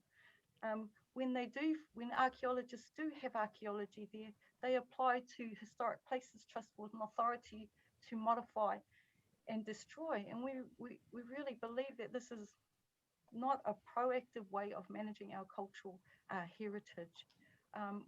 We find it very difficult to protect and preserve these things, because when we go to environmental court, we can't even defend ourselves in that, because the decisions get made within those particular arenas. So we find it very hard to try and protect and preserve our cultural heritage as much as we can. And just like to tautoko what Carl has in his submissions, the same as what we've got, because we think along the same lines of the protection and preservation of our cultural landscapes and our heritage. There's many things that we can change within this process, but we never actually get a chance to do so. So I don't have much else to say about that, is that these are some of the problems that we face within this process. Do you have any questions? Thank you, Ms. Tuimata. What I think we might do, if it's not considered inappropriate, is I think we're also due to hear from Ms. Rutherford, and maybe we just hear all that evidence and then we can sort of ask those cultural questions in the broad. Would that be acceptable? Yeah, that's complete. Thank you. Is that okay? All right. Thank you very much. Ms. Rutherford, are you still? There she is. Oh, kia ora. Kia ora. Yes, I fully support everything that Ngāti Te Ata Carl has said. Ngāti Tamoho and Ngāti Te Ata share common histories in this area. I was very a little disturbed to hear the submission of David Mead to say to wait until subdivision stage and then deal with any archaeological or cultural finds. It's too late at that stage. I had the privilege of being a commissioner on Plan Change 14. I think Carl meant 14, not 25 when he spoke of the plan change. And it was always council's intention to retain Pokeno village in the bowl that Carl has referred to it as, and to limit development to RL 100, which most of Havelock, as you're aware, is above that. The road that's being proposed, none of us, we've worked well with Carl Yee and Tata Valley in the past, I believe. And we've all made little compromises to make sure that it's effective. But in the beginning, the plan was to have access to Tata via boat. And then Havelock, as Carl said, sort of came on board, and Edith in the past shortish while. And all of a sudden in the past 6 months, this huge road has been proposed going from Yashili right up through that cultural landscape to access both Havelock Village and Tata Valley. And we have been consistently opposed to that. The earthworks involved, it's been put to me, will cut a swathe like the Express Highway has down to Hamilton. And that's not good planning on anybody's behalf, in my opinion.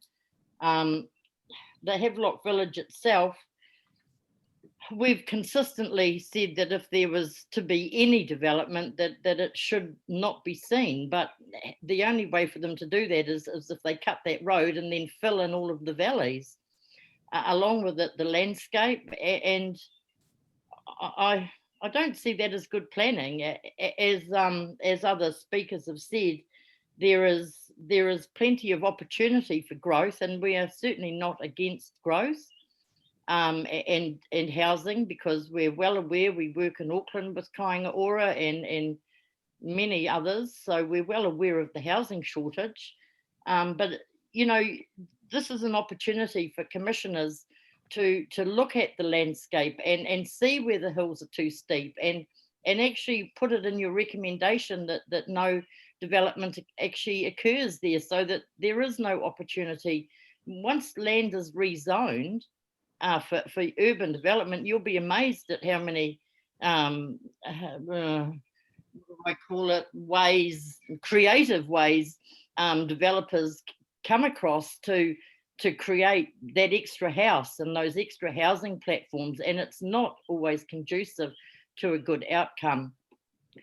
Where we've worked with developers and council with a lot of the Pokeno West area, and we believe that can be developed sensibly.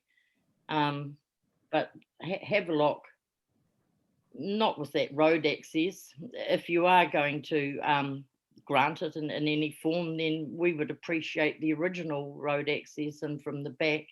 It's just going to be a cut off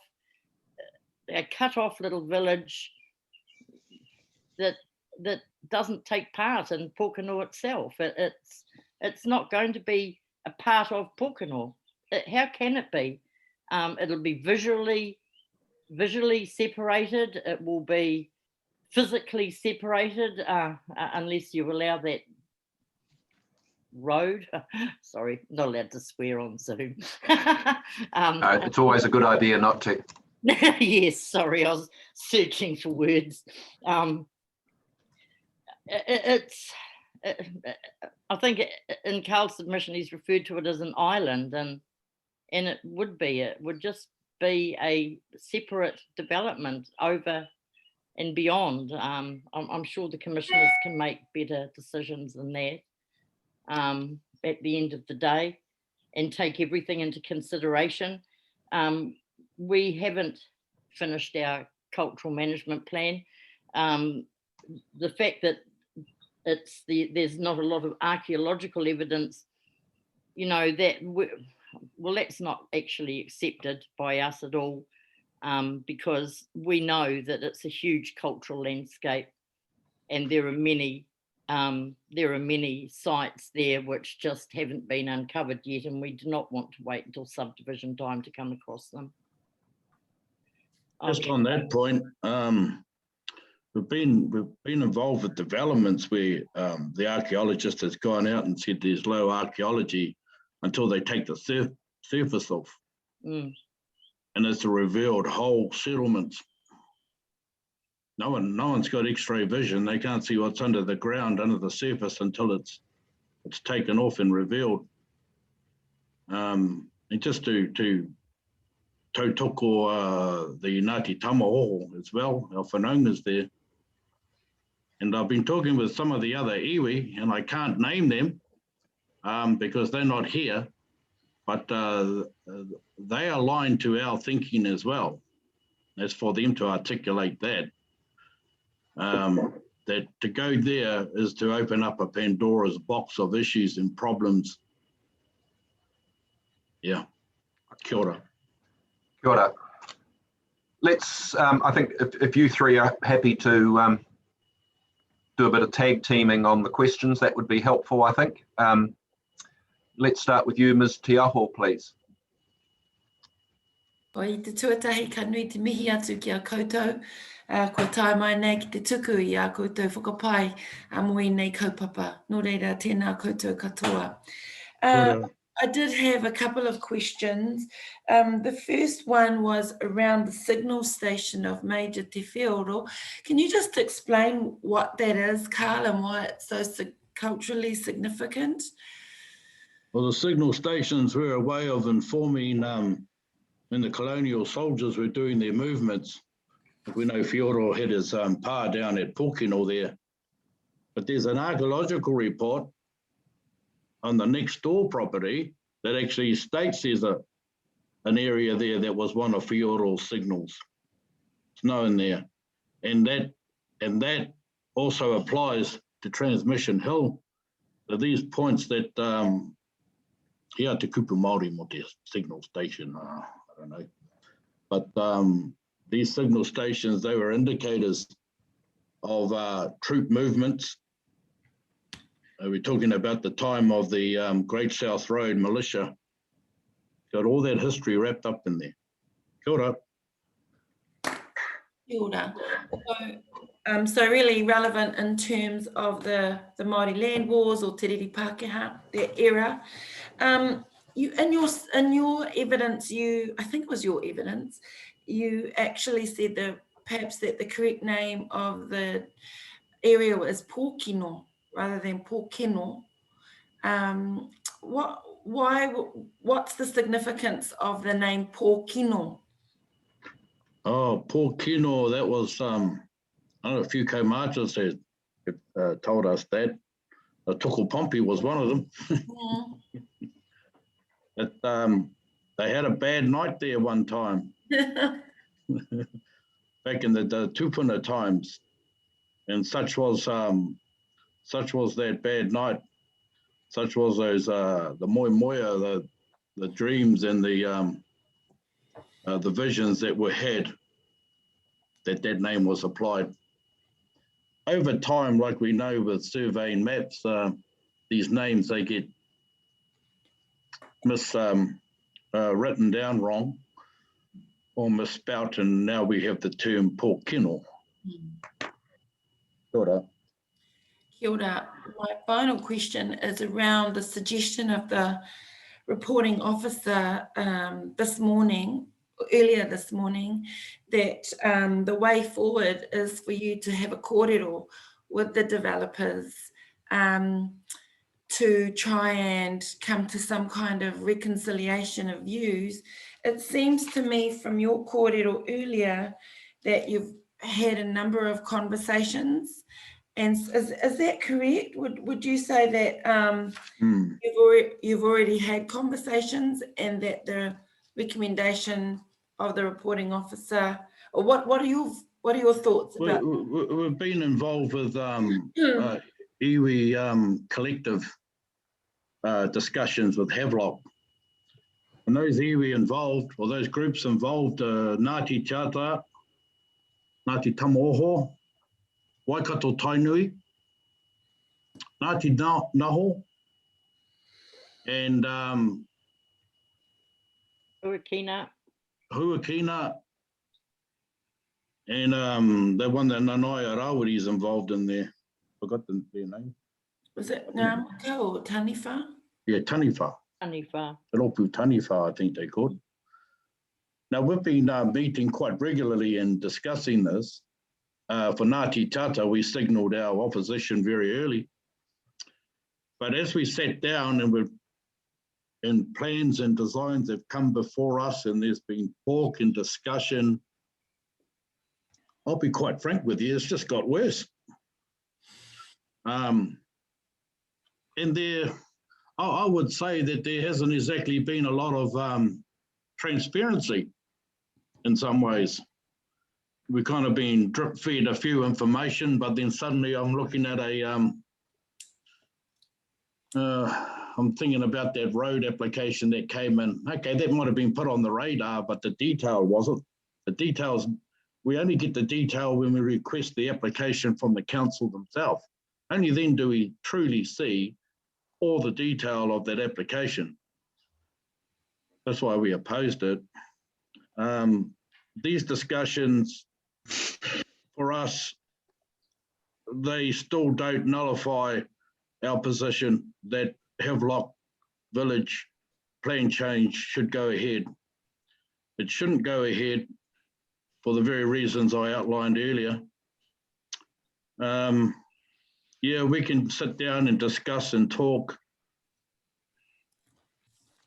I don't know where that's going to go. Maybe there's going to be more things brought before us, perhaps. But there's unfinished work that hasn't been done. They commissioned a cultural management plan. That hasn't been finished. A cultural map, a cultural heritage map, that's still uncompleted.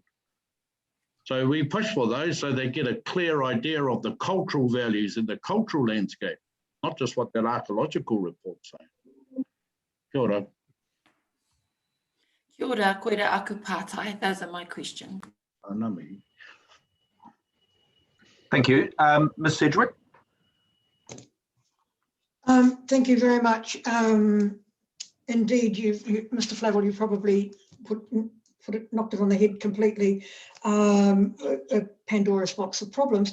I wanted to know, and I'm unaware of, to my embarrassment, the exact location of transmission and Tower Hills. And I'm wondering if you could explain, or if Mr. Bell has a map that he could put up that could explain where they are. I'm interested to see. Kia ora. Edith, are you there? The closest thing to I have to a map. That's very good. Thank you, Mr. Bell. Edith, do you want the kōrero on this?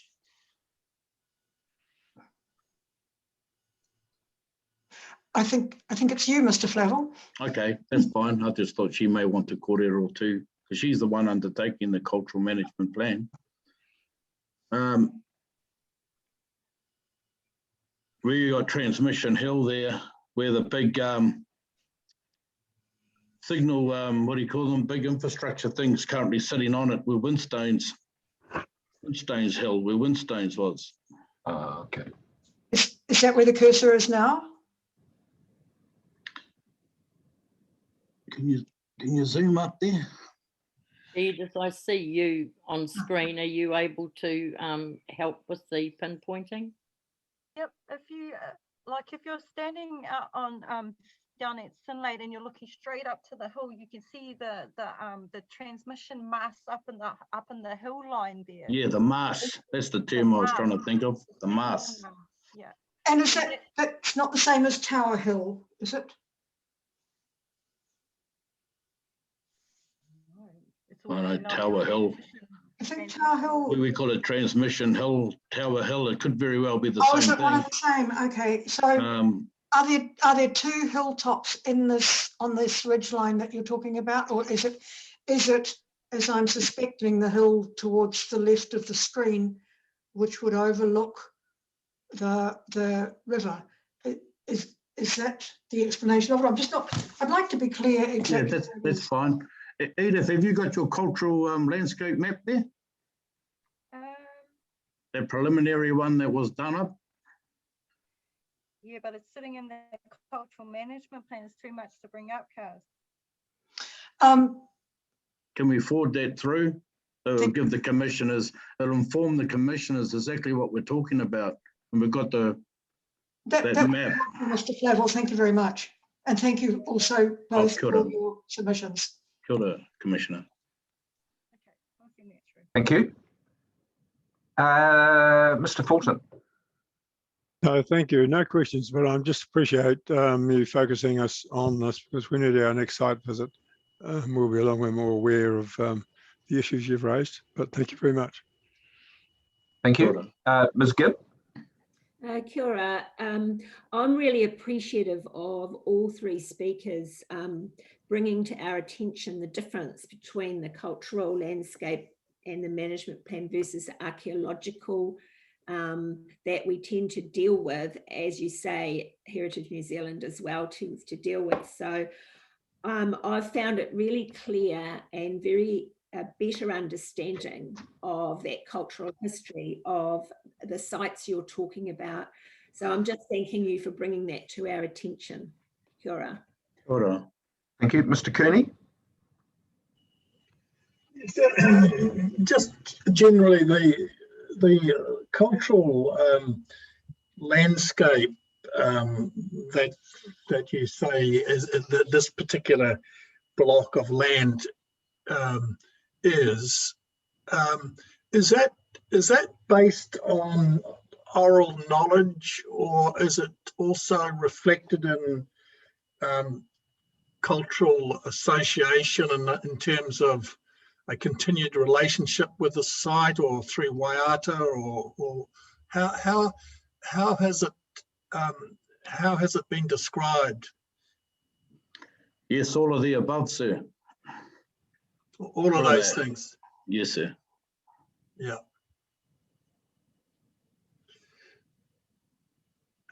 Did you point this out to Havelock Village?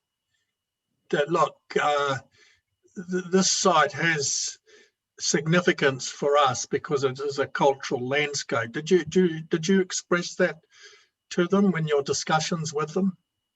Yes, we absolutely did.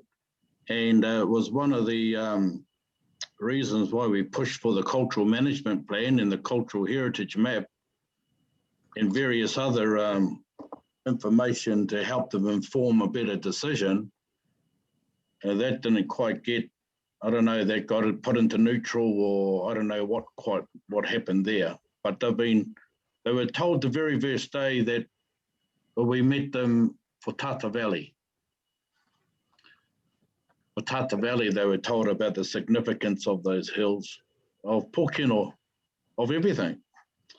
And I said to Joel McKinley right there that if there was an intent to put any housing development up on those hills, we would strongly oppose that. Kia ora. Okay. One other thing that I'd like to add to that is that, So could you speak up a little bit? You might have to come forward a bit. Yeah.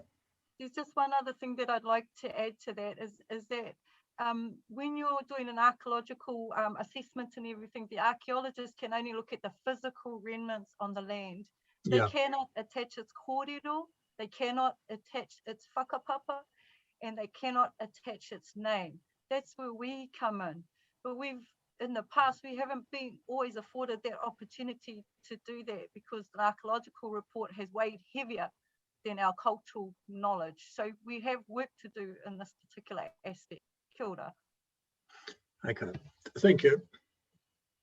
Thank you. I don't think I have any questions. I think the kōrero has been very clear. I think we understand exactly what the issue is. We'll now have to grapple with it and come to an ultimate decision on it. But I don't think I have any questions. The information is very clear. So thank you to the three of you. That's been most helpful and we're very appreciative of it. Thank you. Kia ora. Kia ora, Mr. Chairman and Commissioners, and I'd like to ask Edith to send through that cultural map to the Commission to help make to help inform. Kia ora. Very good. Thank you, Mr. Flavel. Thank you all. Kia ora. Thank you for your time. Kia ora.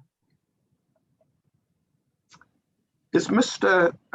Laurie representing Pokeno East present? I'm not sure that he is.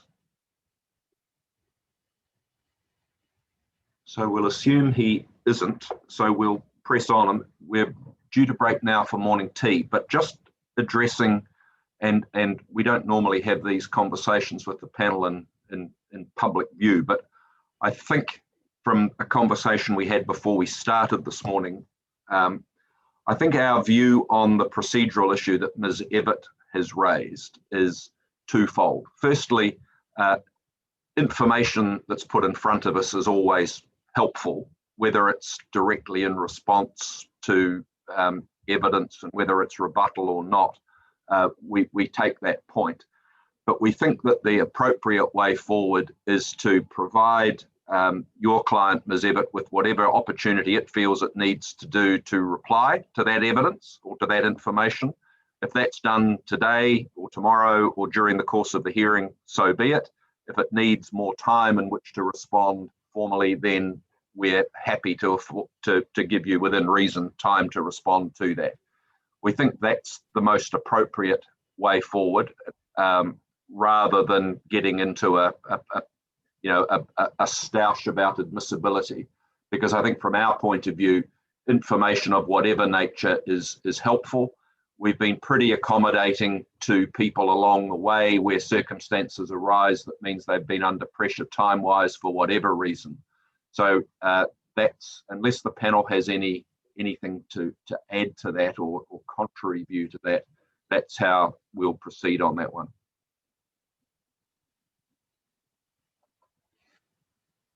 And perhaps, Ms. Evatt, by the time that you make your presentation to us, if you can just give us a heads up on where that process has got to, that would be helpful.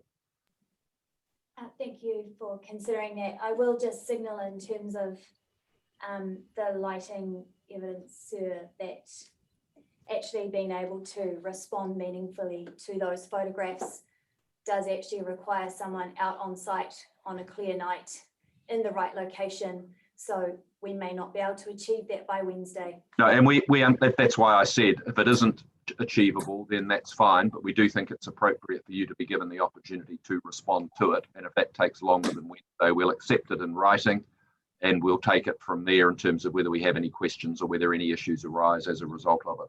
Thank you. I'm grateful for that. And Mr. Chairman, we will be going out to the site again. Yeah, indeed, indeed. All right, that brings us to morning tea time a little bit later than we anticipated, but that's fine. We've got sufficient time today, so we'll take a 15-minute break now. We'll resume at 20 past, and at that time we'll hear from Mr. Loughton and Ms. Mitchell on behalf of Hines. So we're adjourned now till 20 past. Thank you. Thank you, everybody, and welcome back. Looks like we're all ready to go. So, Mr. Loughton, Ms. Mitchell, we're in your hands. Thank you for Hines Hines Pipe Systems and the Hines Foundation. Thanks. Mr. Chair, Mr. Laurie might be in the room to speak. Well, he's particularly late. Where is Mr. Laurie? I was just in contact with him. He said he would be here. He said he would be here at 11:20, but I'm unsure. Well, he was due to be here before 10:30, so we'll press on, I think, with Hines, and we'll fit Mr. Laurie in at an appropriate time if and when he turns up. Sounds good. I'll let him know. All right. Thank you, Mr. Loughton. Mr. Chairman. Thank you for the indication that you've read all the material. So obviously I won't talk to the legal submissions. There are essentially, as you're aware, 3 issues. The first is the rezoning that we seek of 62 Bluff Road. The second is the Havelock Village Limited rezoning that they seek, which overlooks the Hines site. And the third issue is, which I'll touch on briefly, is the request by the Hopkins to rezone an area of land to the, which direction? South of Hines's land. I also won't, Mr. Hines will tell you a lot about his aspirations for the site, so I'm not going to dwell too much on the evidence that I know you've heard and will hear again, but just to emphasise that the selection of this site was very carefully undertaken.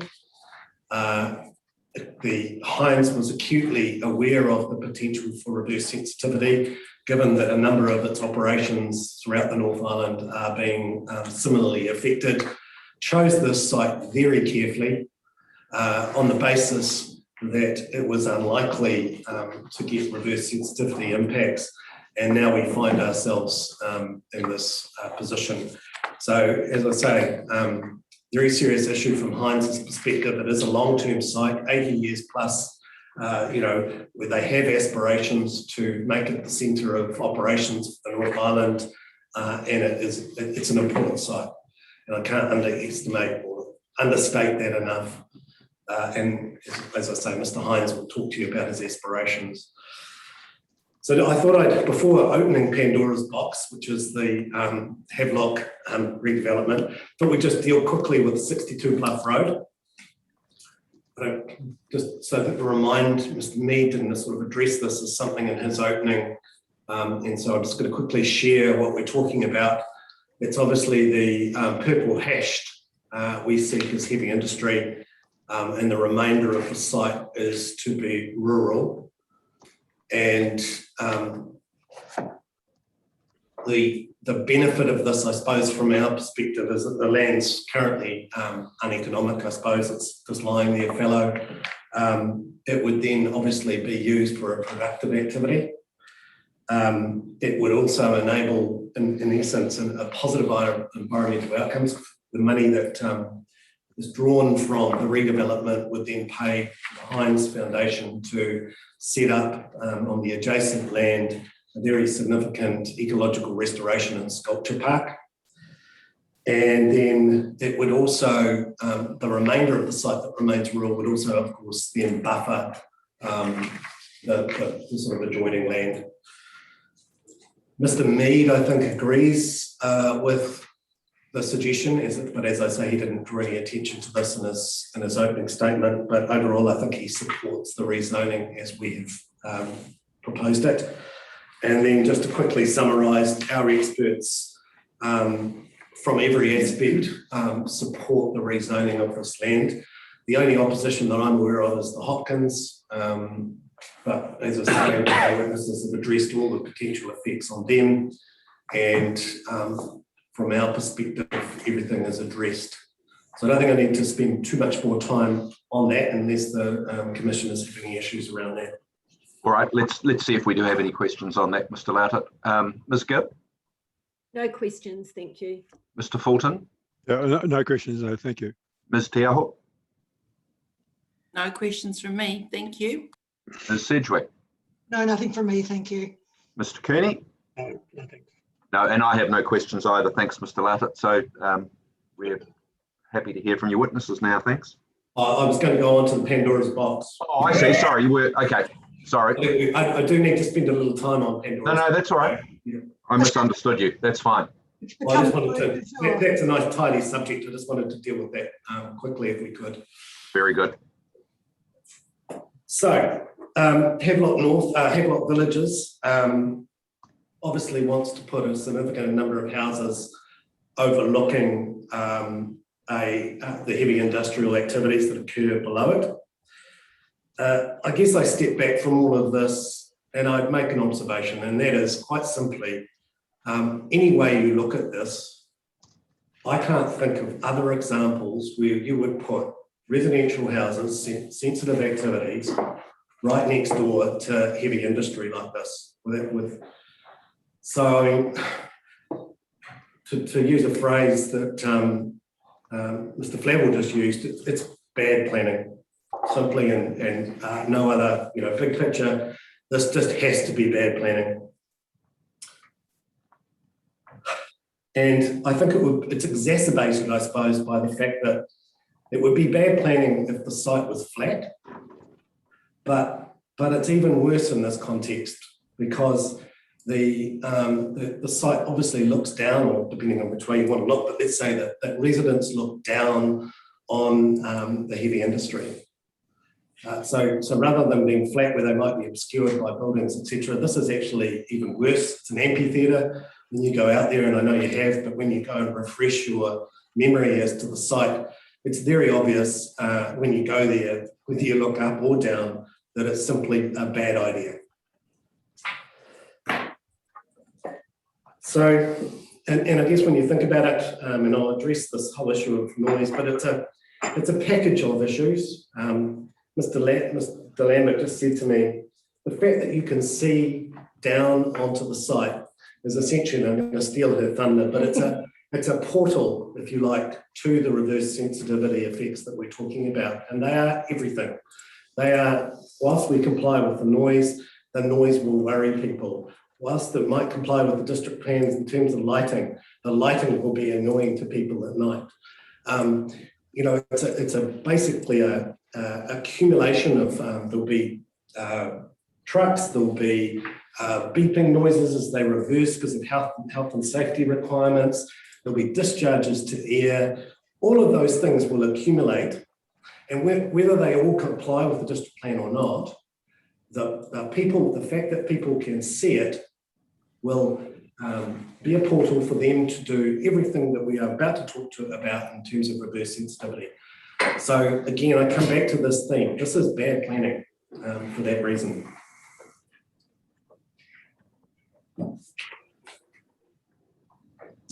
And it's not just in respect of the existing Hines operation.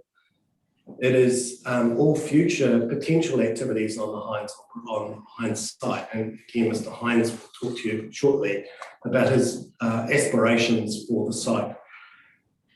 And I will address this in a bit more detail in a second, but the case law is very clear on this. It isn't just about the future, about the existing operations on a site. It's about what can happen in the future that is also part of this reverse sensitivity concern.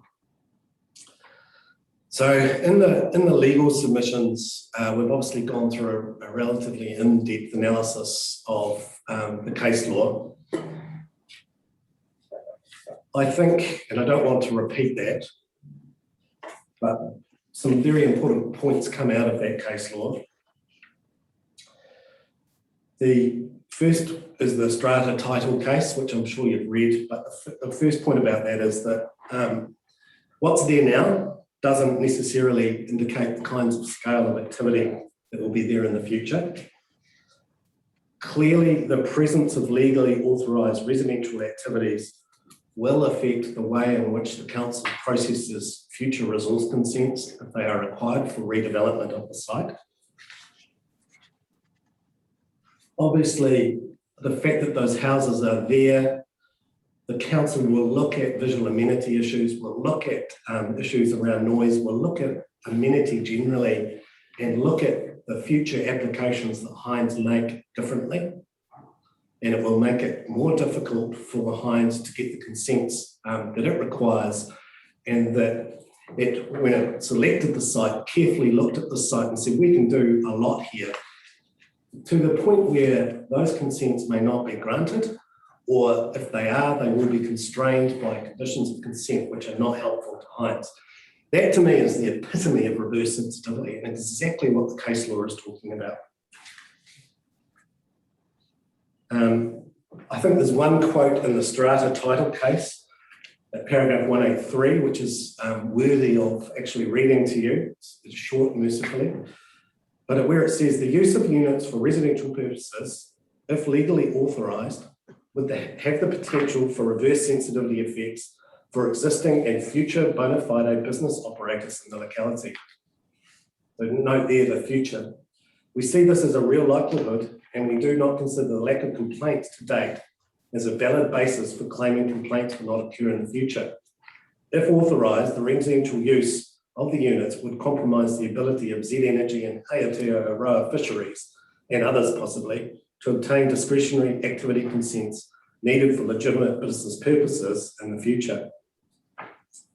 That is really what we're talking about here. Slightly different context, but we are worrying here about exactly what that quote addresses. The fact that those residential activities are there in the future will constrain Heinz's future operations, both present and in the future. Interestingly, if we needed any other sort of confirmation of case law, there has actually been a decision that was issued after we had filed our legal submissions. It's a Combi Properties decision, and again, the Environment Court chose to decline a mixed use activity which included residential in a light industrial zone.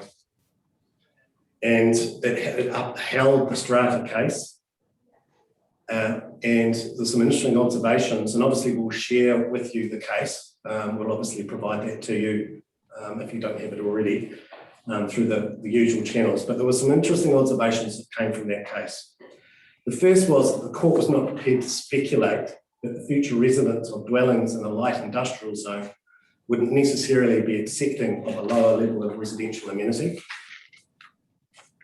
Secondly, the presence of residential activities may also constrain the establishment of new industrial activities elsewhere within the zone.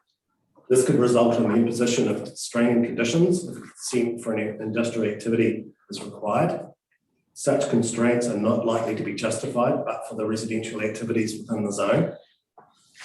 Regardless of the potential for constraints, the presence of residents may also lead to complaints. Although a business in the light industry zone cannot expect to be protected from all complaints, a consequence of having to respond to the same is that additional time and compliance costs are incurred. Having to respond to the complaints would be an impediment to the efficient functioning of the industrial activities within the light industry zone, even if that doesn't result in the imposition of constraints on those activities, lead to additional costs the business would not have anticipated at the time they established in the light industrial zone, and would disadvantage those businesses compared to other businesses operating in a light industrial zone. So again, that's just a recent example that brings home to me and is absolutely on point that it's bad planning to put heavy industry, to put houses like this right next door to heavy industry. And that was a case involving light industry, which, as you know, in Auckland, which it was, is actually quite a constrained zone. So that's recent case law. Another issue that has come up by the exchange of submissions was the statements made by Havelock Village Limited in terms of the approach that we're taking to this. They use the word, I think, novel and wrong in law. The case I've just given you alone proves that to be not the case. This is not a novel approach that we are taking. It's a very standard approach to reverse sensitivity. And so I resist any allegation that, or any submission made by the other side that what we are doing here is novel or wrong at law. And the case, the Combi case, the Taste case, all of them are testament to the fact that you know, these are real concerns that need to be addressed in the context of this hearing.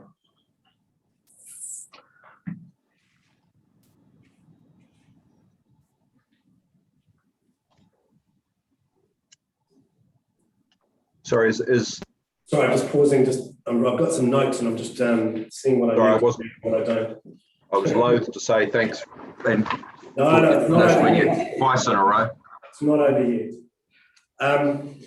Just turning to Mr. Mead's opening.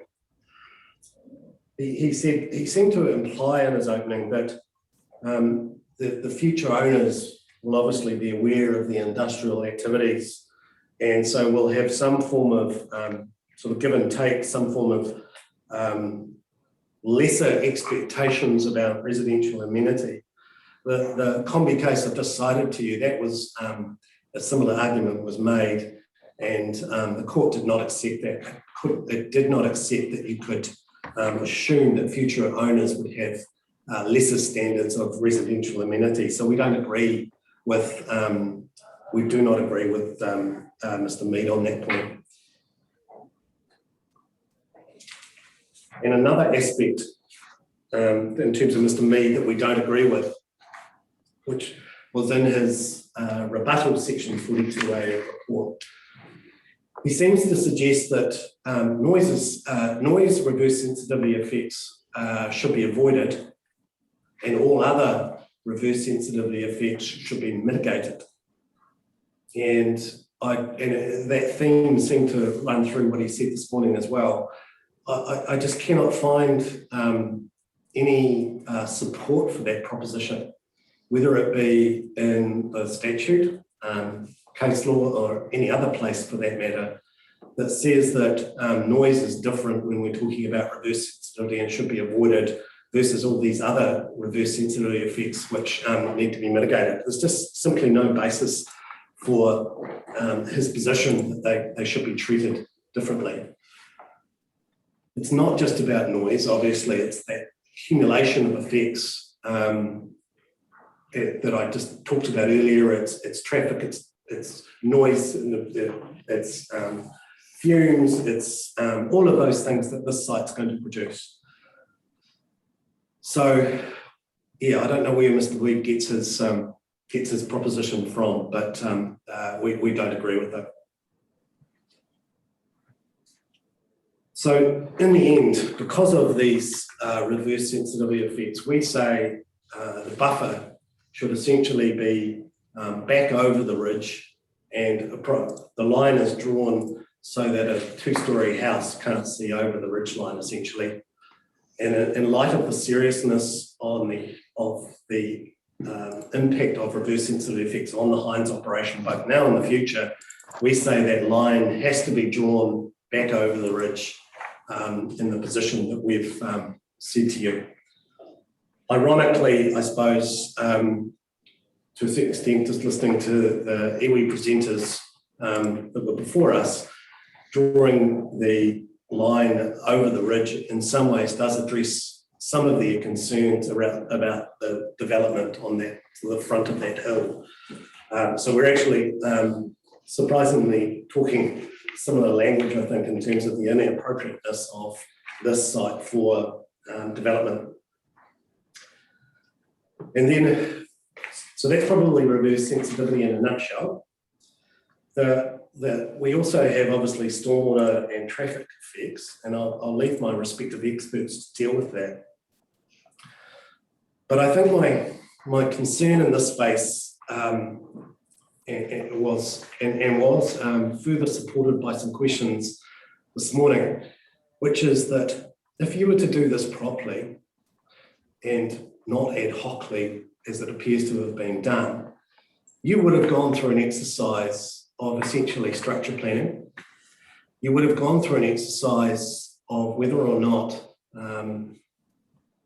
traffic effects and stormwater effects in terms of the total catchment, both in terms of traffic and stormwater, could be appropriately managed. Where we're left at the moment in that space is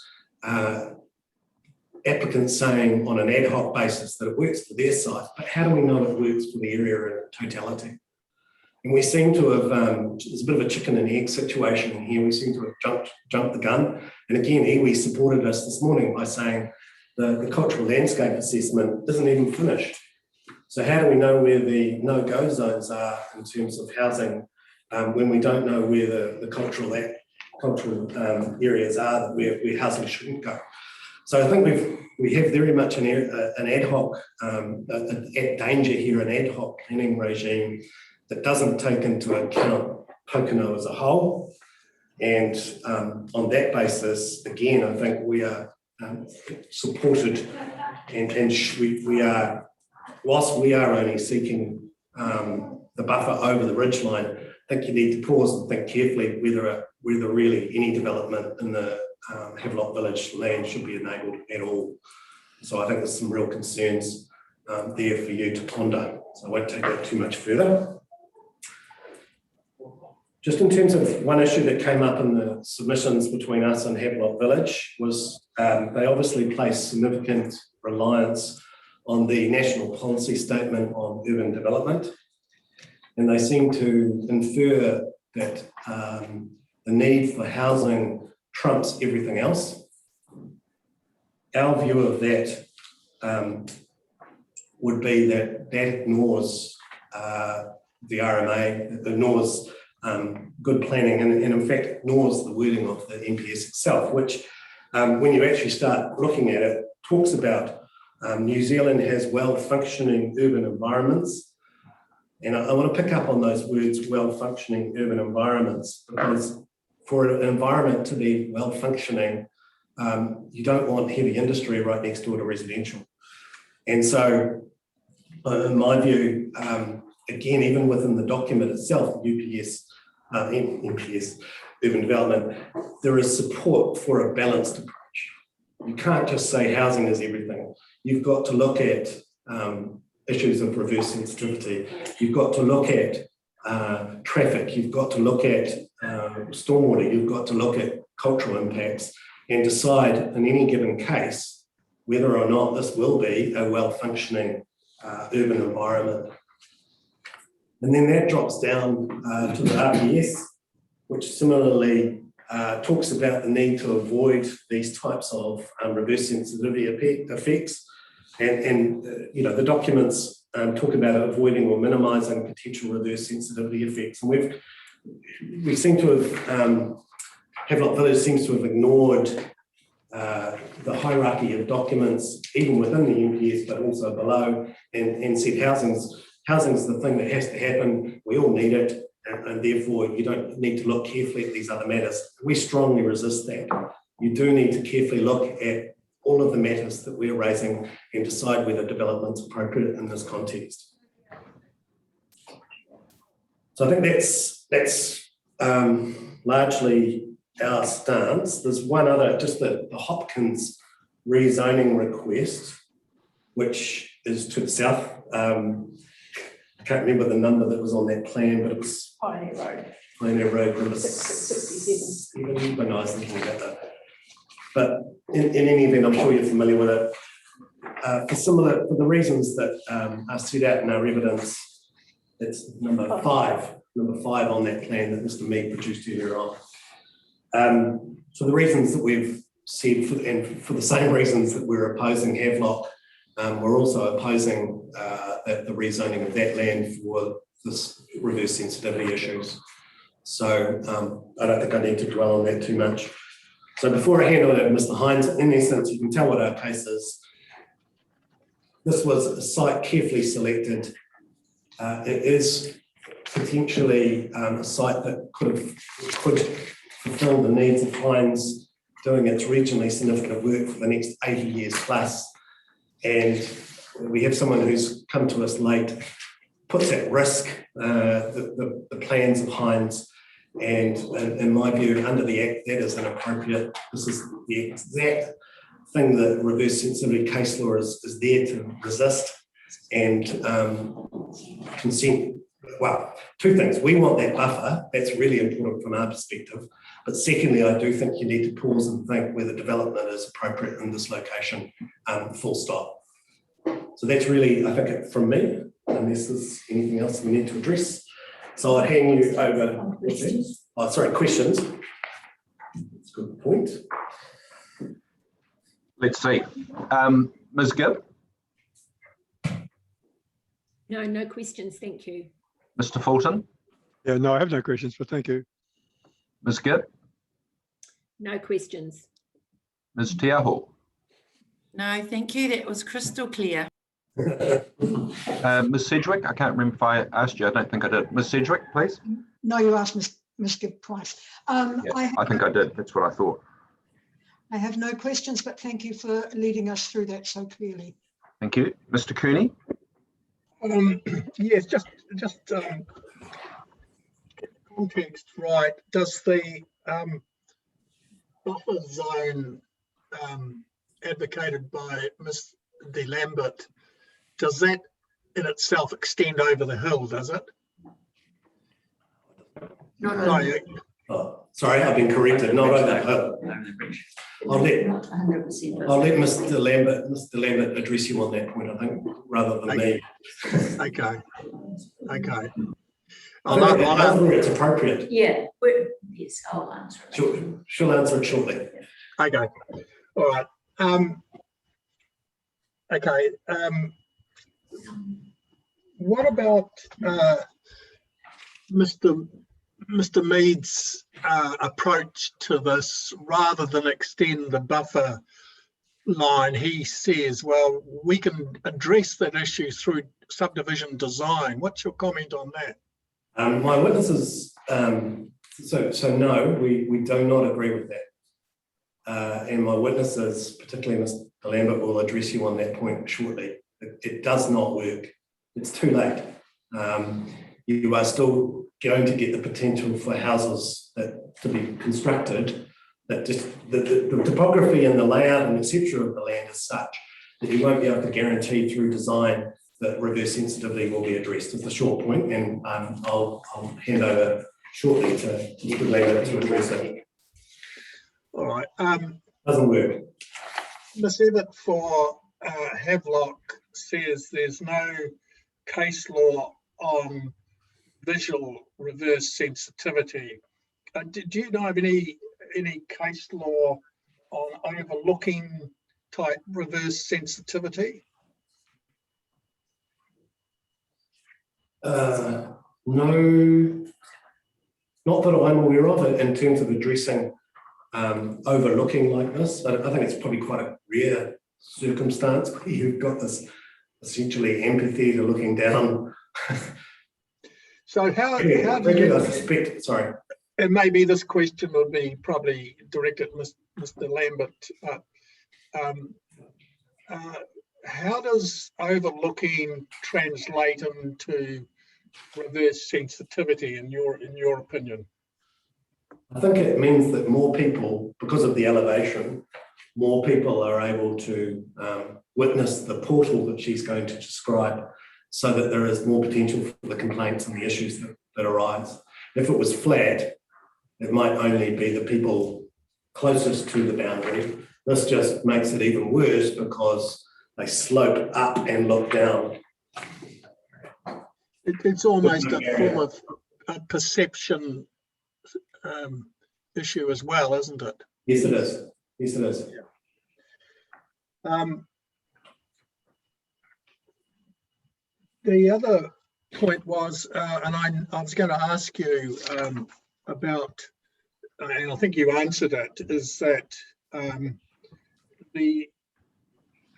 it's not correct, is it, for the MPS to direct that you must, if there's a shortage of housing, you must accept a lower amenity value, and therefore you must provide sufficient capacity in that context if there's a shortage of supply.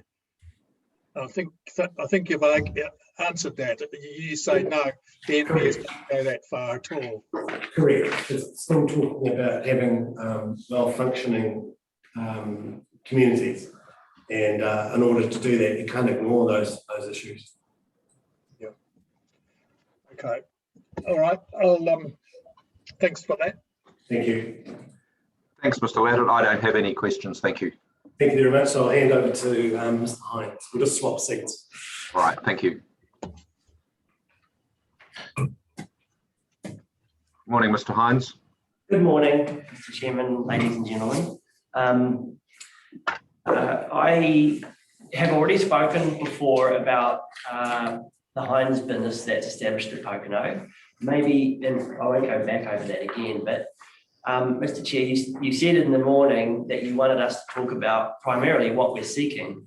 And I'm speaking on behalf of our Hines businesses, but also our charitable trust, the Hines Foundation.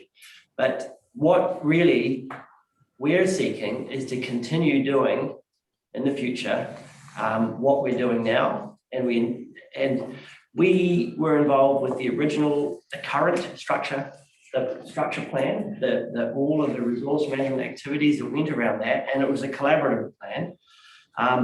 Council, district council, regional council, iwi groups and representatives and people in the village already were all involved. It took many years to be finalised, and we heard earlier this morning that it's overall viewed as a good plan. And I believe it is a good plan. I got involved with our activity here after my father passed it to me in terms of building of our concrete business on site. So since then, I've learned more and more about the importance of Pokeno by looking to employ people from the region, but also meeting with iwi representatives and also this structure plan process, which to be fair, I wasn't suspecting, we weren't suspecting, because we thought that the hard work that was done working out the best solution overall was going to largely exist for us in the future.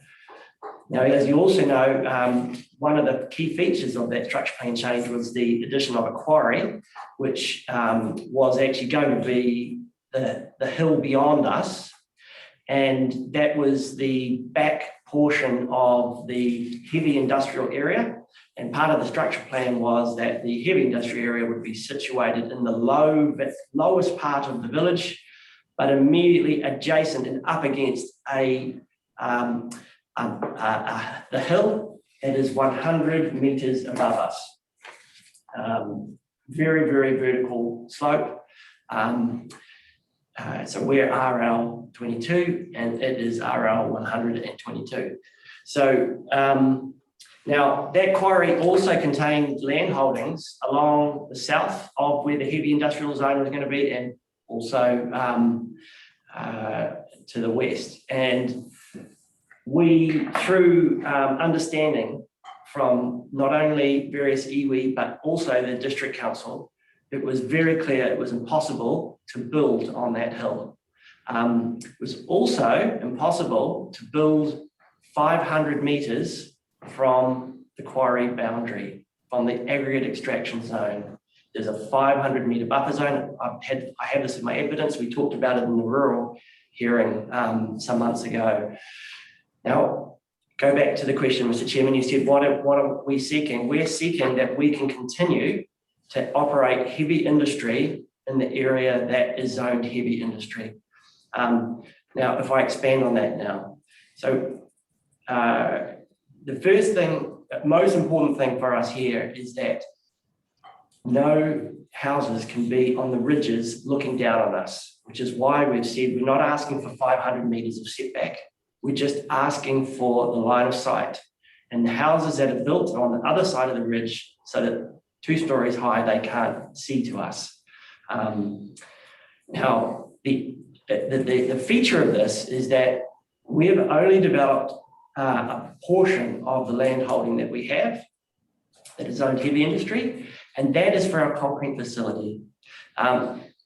We designed and built it so that we were more sensitive to the existing village and the houses that are already that we had to consider when we built our factory. So forward facing towards the motorway, let's say, and the village, we have our quietest operation.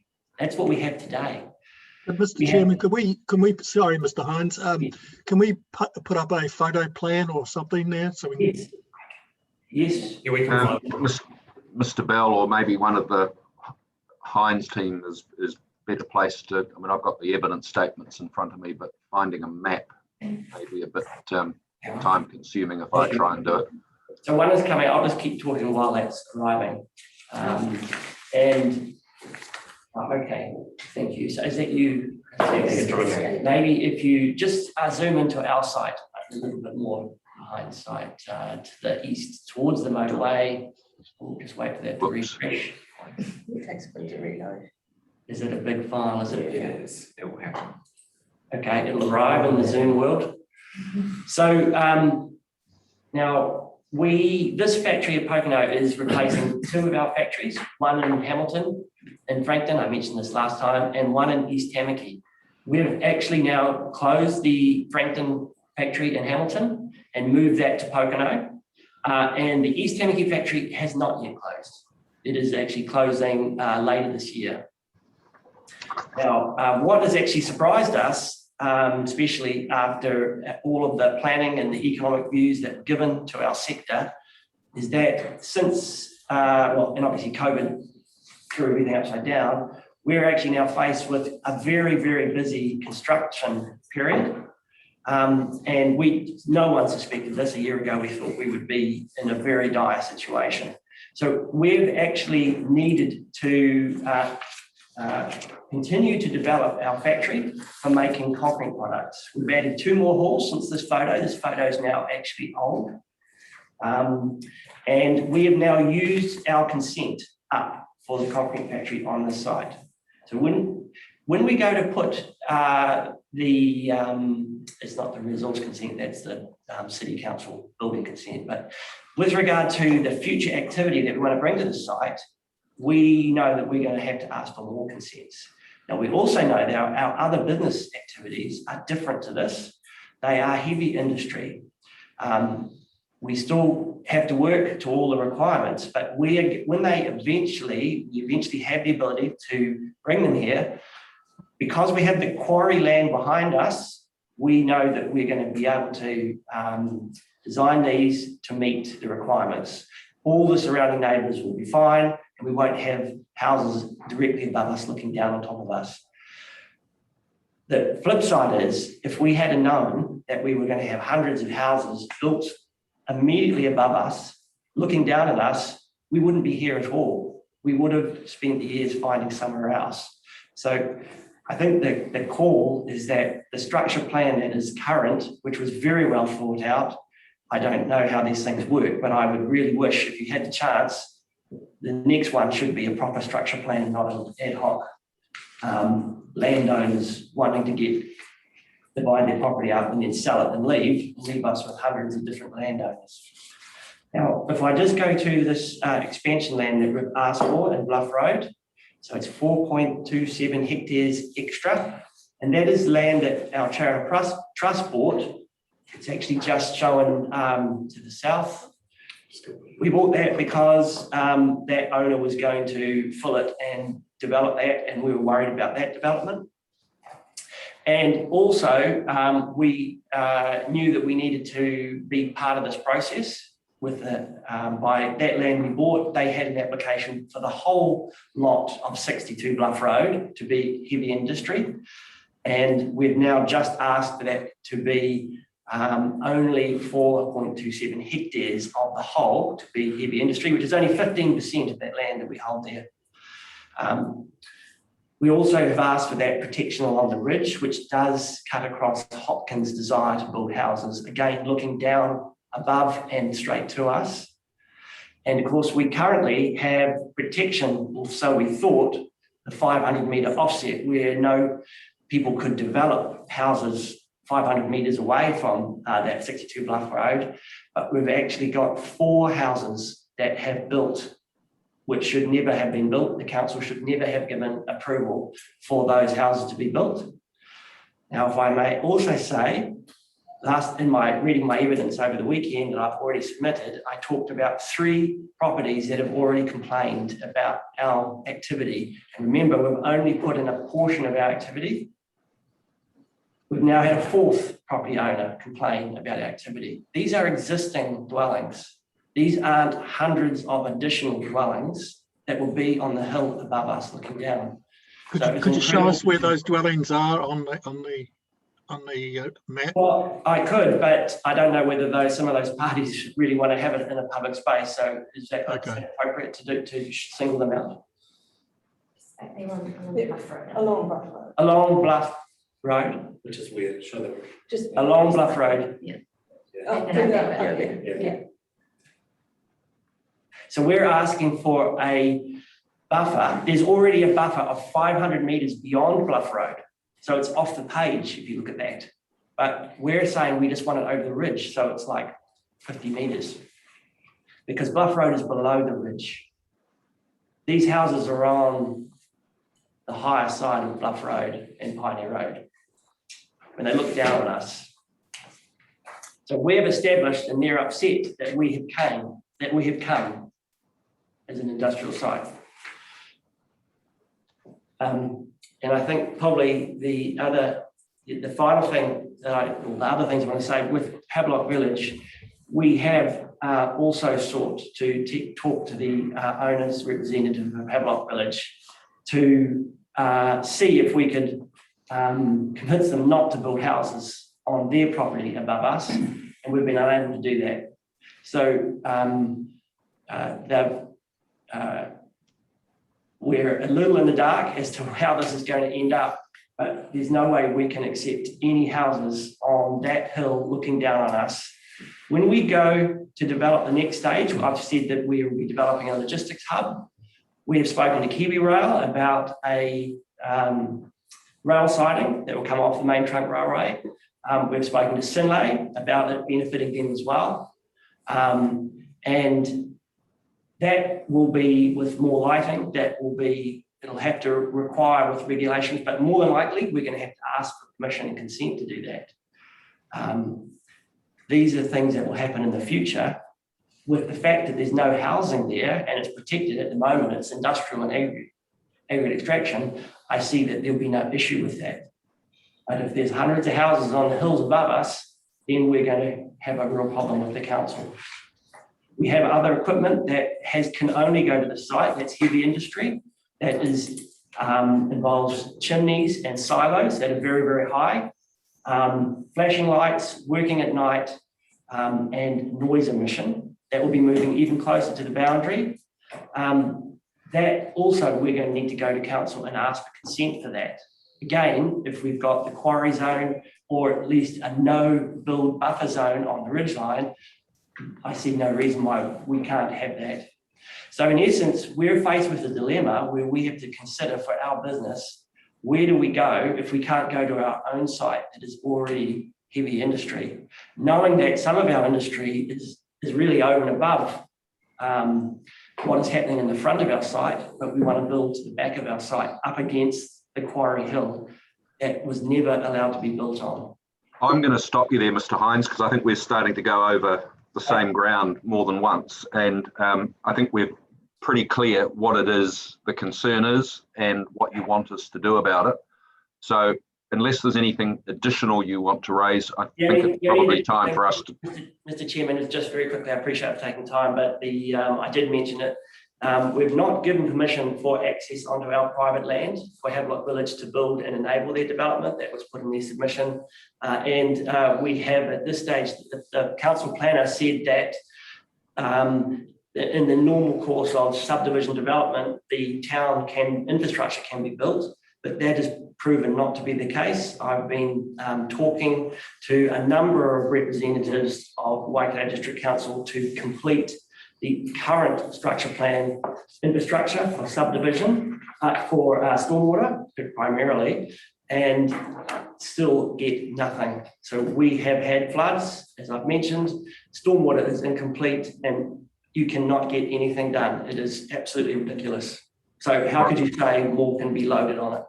All right, no, we understand that too. Let's see if there's any questions for you. Thank you. Ms. Gibb? No questions, thank you. Ms. Sedgwick? No, nothing from me, thank you. Mr. Fulton? No, I understand your dilemma. Thank you. Ms. Te Aho? No, thank you. Mr. Kearney? Yeah, can you throw up that map again of your new site and the HVL site?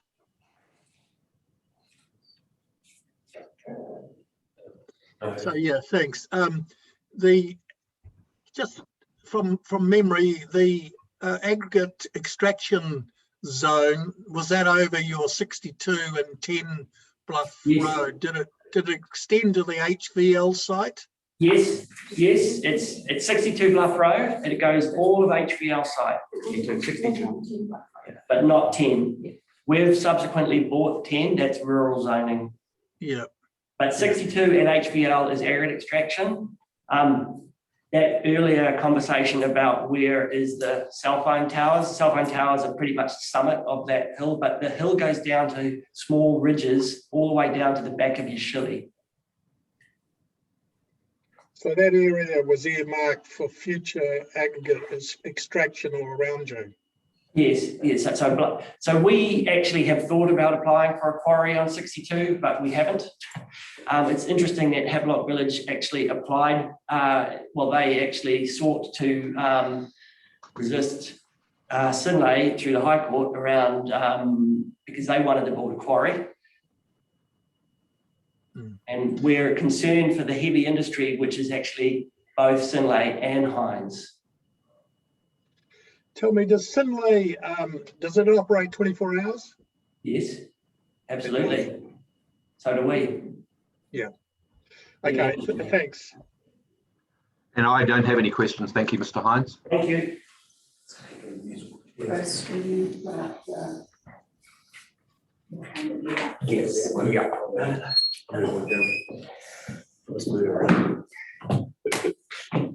There's a bit of musical chairs going on. So, kia ora tātou, Rachel de Lambert here. Actually, Chris, can I also have the mouse?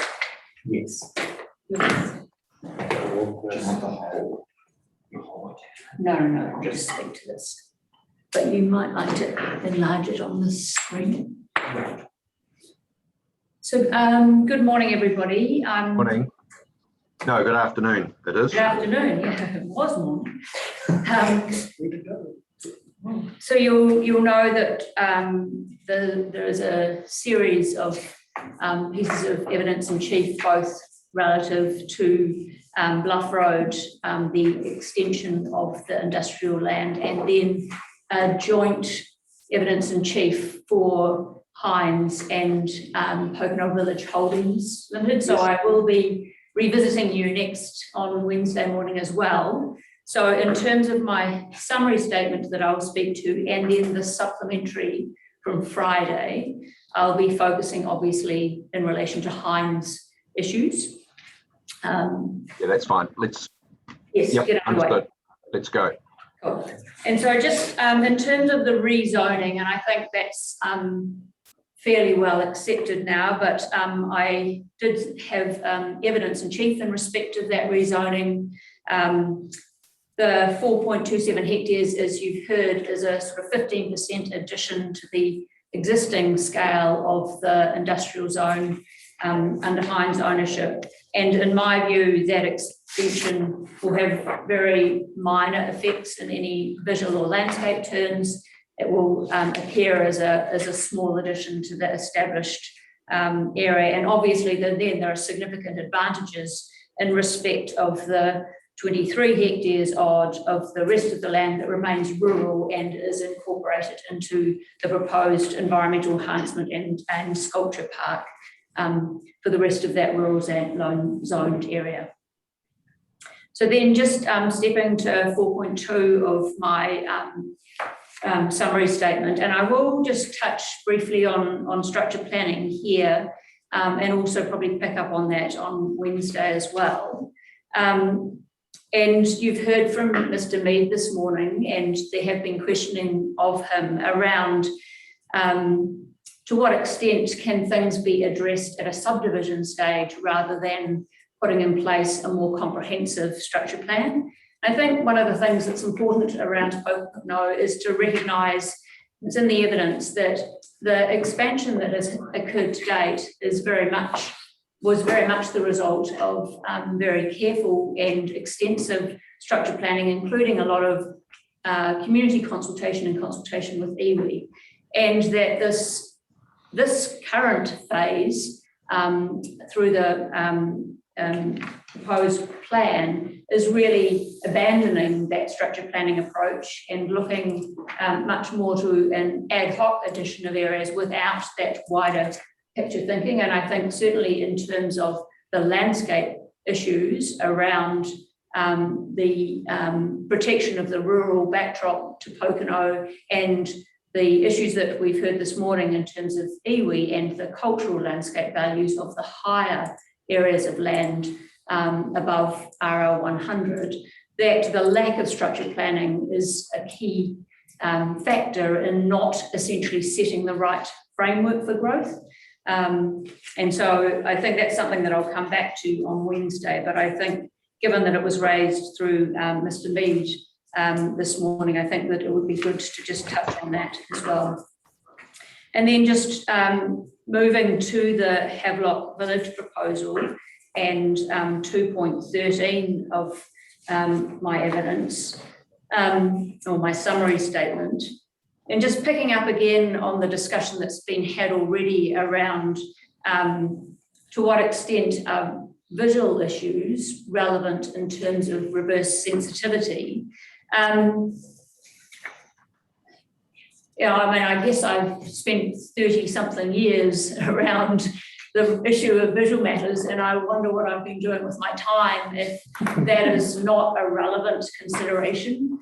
And it's certainly very strongly my opinion that, as Mr. Laubert suggested, for these, if there were to be future residents, and I think it's really important to have quite a focus on the fact that this HVL land isn't generally nearby the heavy industrial land. It sits right above it and looks right down onto it. And the views from that residential land are over the top and out to a wider landscape. So nobody who builds a house up there is going to want to not capture that outlook. So inevitably it means that there will be a very direct overlooking of houses onto the heavy industrial land.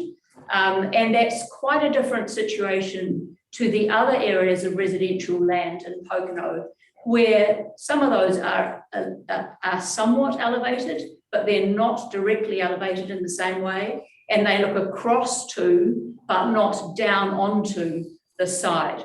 And in my view, once there are houses up there that see this development, they will see the activities that generate noise, because you look straight down, you see the trucks, you see the machinery moving around, you'll see the sources of light, and you'll see the things that come with air discharges, particularly in the Waikato climate, where in the early mornings there's a lot of steam and mist. All of those things, because they're seen, will emphasise and give exacerbation to the issues of reverse sensitivity. So in my mind, there's no question that you can disconnect, oh, visual is a lesser matter than any of those other reverse sensitivity issues. They are all combined.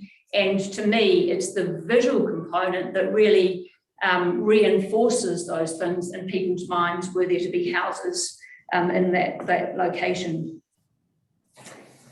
I just also wanted to use as an example this very kind of same matter, in that I was involved in the plan changes for the Drury South heavy industrial area for Stevenson's in Drury. And in that situation, there is at McWhinney Road a small cluster of existing houses in a rural residential context that don't directly overlook in quite the same way, they're off to the side, but they do look down onto.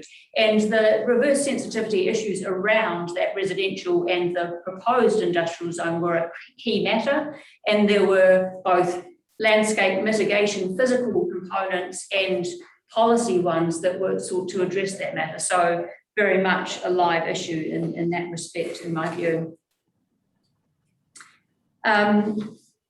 So then I think, you know, Mr. Munro has suggested that it's a very typical urban situation where you do get houses and industrial activities together.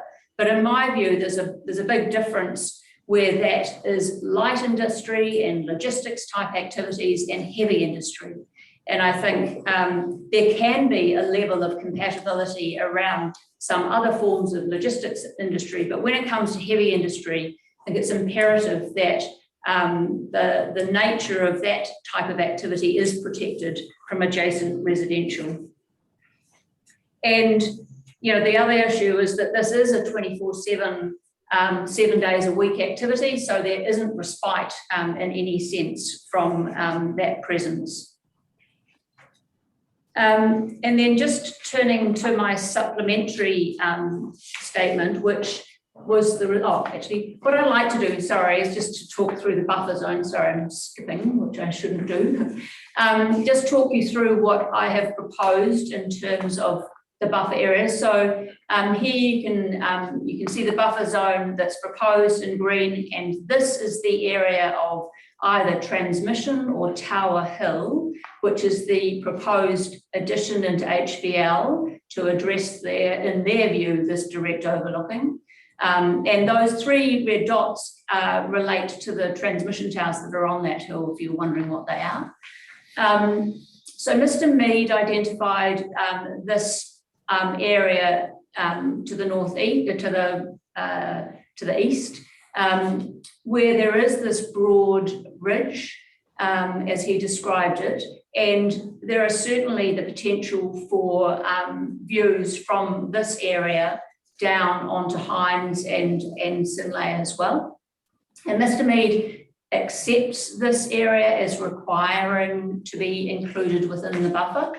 And the boundary definition when you're on site to look at that is that there's a hedgerow along this pedestrian boundary. And in my opinion, that is the first area that does need to be added into the buffer to ensure that houses further back in HVL's land don't overlook directly onto the heavy industrial area.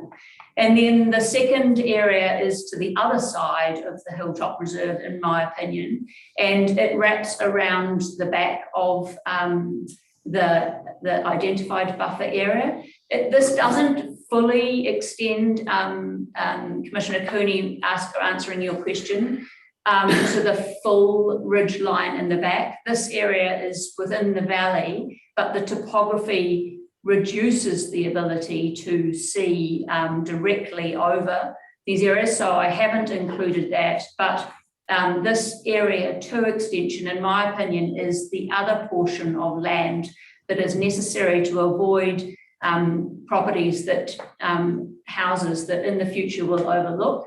And when you look at the topography of this land, you know, I think it would be incredibly difficult through subdivision and earthworks to avoid houses wanting to overlook, particularly also because of where north and northeast and where the views from those properties will be. So I think it would be counterintuitive for people building houses up there to want to screen themselves from those views and direction. And also, I think topographically very difficult to do that. Just also wanted to note that HVL are still proposing a road that connects between the Hilltop Reserve and the buffer area, and the earthworks to do that, given how steep this land is, would be quite substantial. So even if that was to occur, that would be quite a mammoth earthworks activity. Just for your awareness, while we've got this map on the screen, this red outlined and hatched area is the land above the 100-metre RL contour when we get to that discussion. And then also Mr. Mead talked about Potters Hill, which is the other high point of the ridge. That's this area here. And so HVL's land wraps around the front face of that, and they've got their local centre right on that sort of higher land at that point. And then Mr. Lambert, just while you're at that point, could you just, I've got your viewpoint 4 on my own screen at the moment. Yes. Do you have a copy of that? I'm happy to share it. I think it would be very helpful yes. to translate plan map here with, I think viewpoint 4 gives you a sort of a panorama of things, which I think is from your from your further evidence or your rebuttal statement, one or the other. But if you could just sort of ground truth, as it were, that plan with that viewpoint, I think that would help us. Yes, well, so it would help me.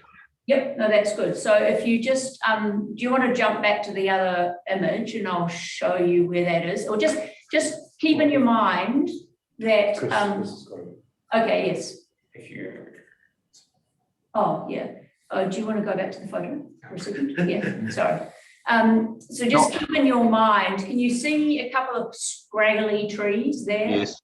So that's the end of a Cryptomeria japonica, or a Japanese cypress shelter belt that comes down the edge of the hilltop reserve boundary.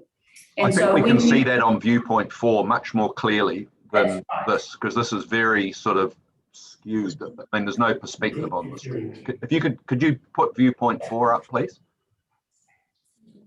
And then do what you're doing, which is just explain where everything is. Are you viewpoint 4 of my evidence and the original evidence in chief? Yes. Yes. March 2021. Yep. Yep. I know it's from far away, but it shows the hills, it shows the factories in the background, and then the elevated land behind it. Yep. No, I think this is a good one as well. sorry, just not touch the mouse. Oh, sorry. Because I'm touching. Well, let me the share the mouse. screen. Let me share the screen then. 2 seconds, 2 seconds. No, it's 2 seconds and we'll have it up and then I can use the mouse. Okay. All right. Okay. Well, that's the one we want, please. Yes. Okay.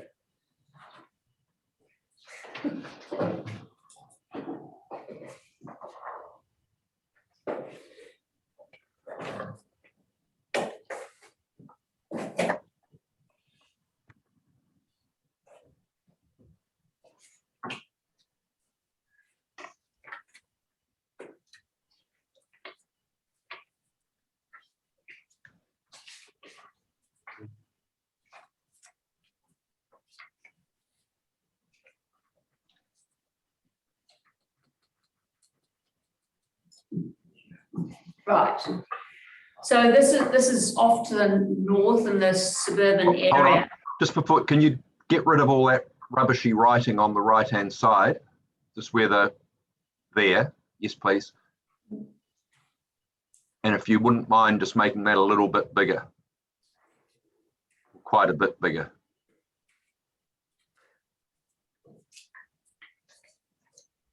Now we're talking.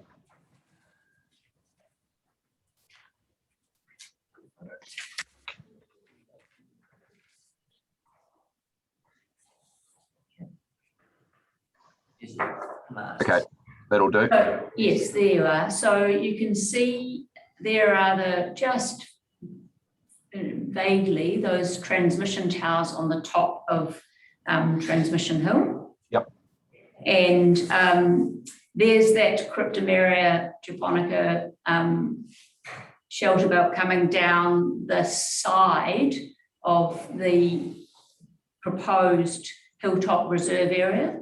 So essentially from this view, you're seeing the sort of the ridge as it comes down the hilltop reserve, and that extends around the other side to area 1, which you can't see in this view because you're looking down that ridge.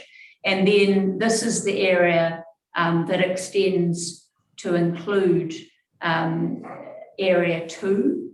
And so if you take out that shelter belt, this slope has those same views out across towards Hines. And one of Mr. Pryor's photograph picks up the edge of this, but it's looking towards Scilly and Sinlay. But if you turn the other way and you take out that shelter belt, which is likely in the context of development, you'll look straight across to Hinds as well. And so then area 2 essentially wraps around, and then this is the ridge through here that the road would grade up to get into the HVL land.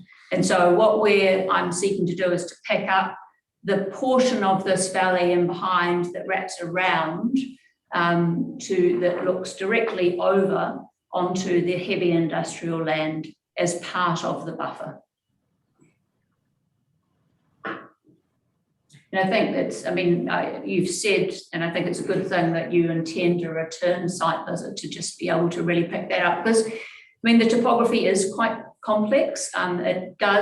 We haven't extended up the full extent of this valley because there is a point at which you're not getting those views out because of the side spurs and just the nature of the topography. So it's not fully all of the beyond the ridge line. It's just that area that's within that direct visual catchment.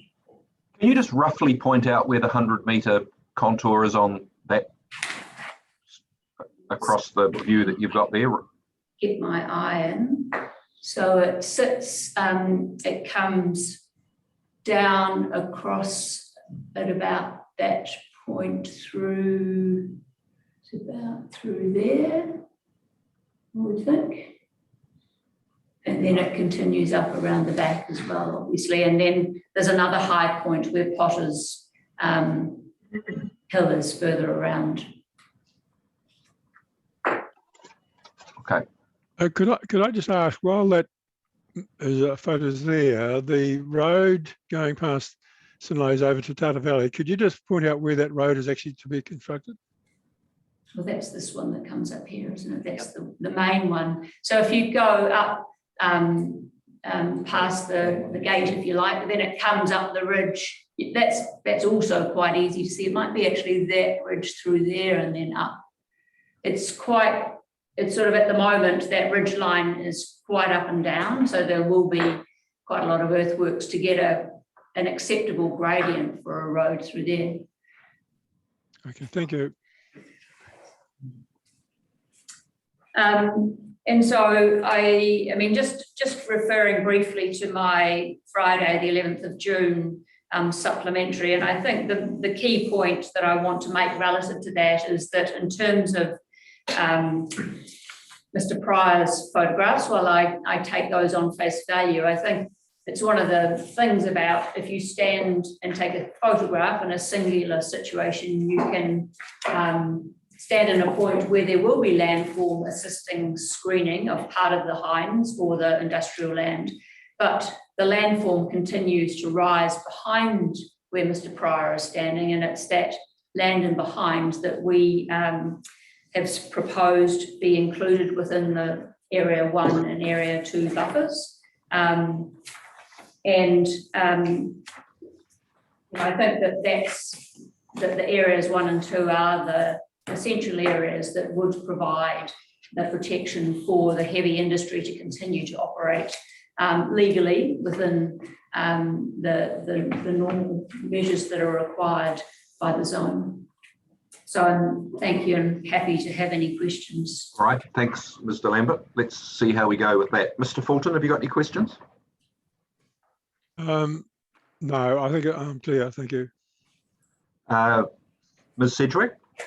No, I have no questions. Thank you. That's very clear, and the photographs are very helpful. Thank you. Ms. Gibb? Nothing from me, thanks. Ms. Tiaho? Nothing from me either. Thank you. Mr. Cooney? Yes, Mr. Lambert, the RL 100 that you pointed out above Sinlate, running along that ridge line, most of that was under the operative plan an aggregate expansion area, wasn't it? Yes, it was within the aggregate expansion and the buffer for the quarry. So how can you argue that that should be preserved now as for landscape reasons? Particular consent. Yeah. For the quarrying. That's right. Sorry, I'm just being reminded of the planning context around what was required if quarrying was to occur in that area, and that required consent. But also, if you go back to the structure planning for Pokeno Village that happened originally for the plan change, it was identified through the community consultation and the iwi consultation that it was the above 100 RL contour that was important for protecting the rural backdrop to Pokeno. It's almost a nice, with the zoning then, I expect at that time, it was simply a nice to have situation, wasn't it? This area wasn't the actual quarry, was it? That hill backdrop. No, they needed to define the actual area. That's right. You couldn't quarry the front face. That's right. We're just having a discussion around where the quarry extent was intended to go, and it wasn't the front face of that landform. The extent of the quarry, and would be much better if you had Mr. Goodwin here in front of you because he was involved in that process, but certainly protecting that backdrop. There was a large extent of landscape screening mitigation proposed as part of that original quarry that John Goodwin was involved with. And so the quarry was not visible as part of the backdrop to Pokeno. It was fully visually screened. Okay. Why hasn't Synlait, they operate 24 hours a day, have lighting, why aren't they taking a more similar position to your client? The deal before Supreme Court. Mr. Hines can answer that question. Yeah, sure.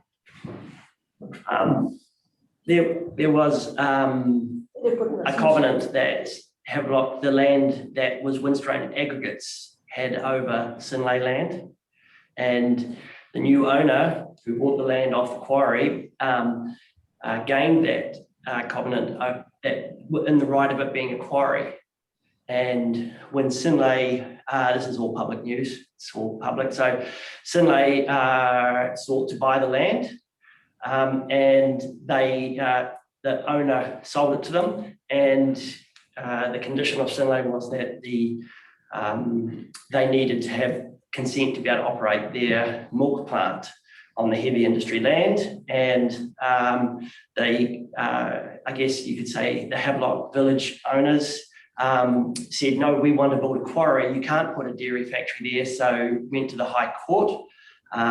They lost, and Synlait went about building their factory. They spent 250 million, it's public knowledge, but Havelock Village appealed that and won on the basis that they actually have a right to apply for it to be a quarry. So Synlait, with some distress, had to go to the Supreme Court, seek leave, which they sought leave, I'm not a lawyer, went to the Supreme Court, this again public knowledge, you can read it in the Herald, and at the 11th hour, I think it was 3 weeks before the Supreme Court gave their decision, a deal was done, and Synlait aren't here. Okay. The Supreme Court came through and they would have ruled in favour of Synlait. Okay, yeah, a lot of legal intricacies involved. It is, but the disappointment is that we are now fighting on behalf of the heavy industry of Pokeno. Okay, thanks. Thank you, Mr. Chairman. Very good, thank you. I don't have any questions. I don't think, Mr. Lambert, that taking us through that those visuals was helpful for me. Thank you. So I have no questions. Thank you. We're scheduled to have a break for lunch about now, but let's, I think we'll at least hear one more witness. I think we're anticipating, just for what it's worth, that the witnesses from here on in can be fairly precise and concise in what they want to tell us. Did you hear that, Laurie? Laurie? Did you hear concise? Concise. Very concise.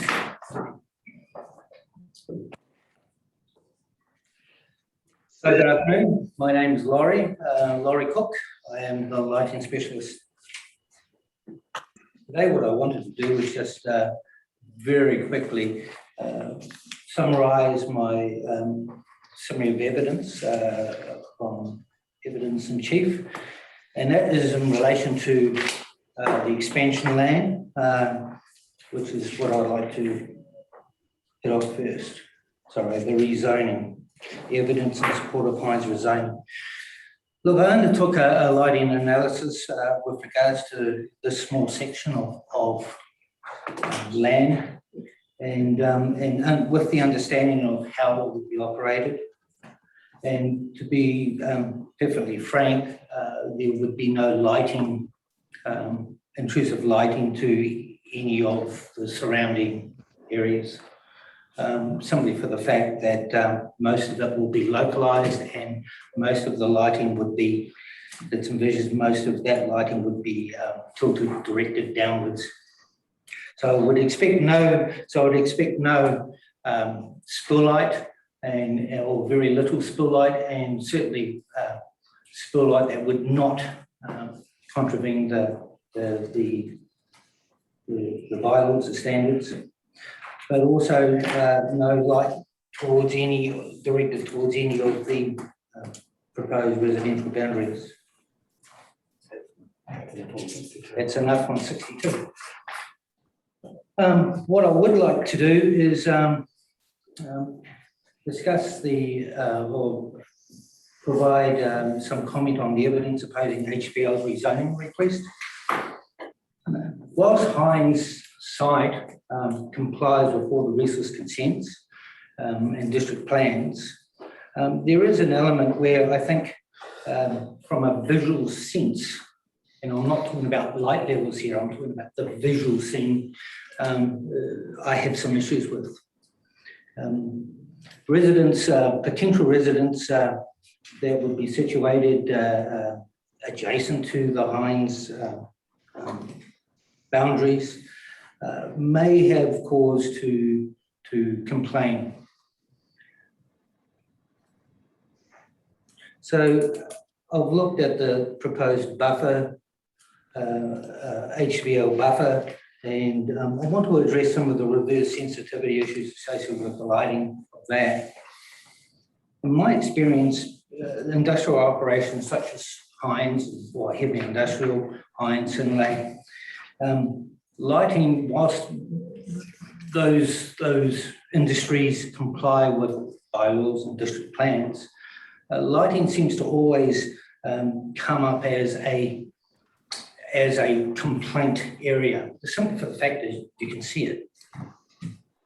And so while sound and smell, etc., could be far worse as an irritant to a residential area, it's the lighting, because you can see it, that tends to be a form of complaint. And the way I see the plan of the residential zone, HVL site, I see a lot of the industrial park, heavy industrial park, not only Hines, but also Sinlay. And that would be a form of I am sure, future complaints. I do understand that, as Mr. Hines had said earlier,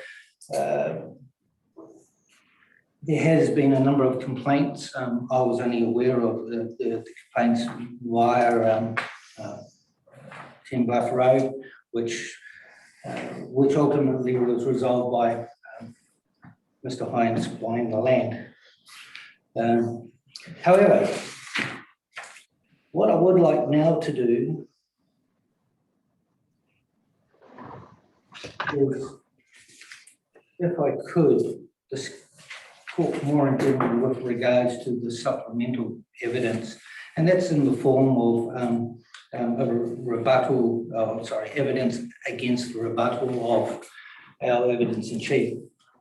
Particularly looking at the sight lines and where photos that I used in my evidence of chief came from and why I used them, plus the photos that I have subsequently gone on site and taken myself. So I undertook a site survey on a few weeks back now. I used a camera with a 55mm lens, and can we have a look at the supplementary photo? Supplementary, yes.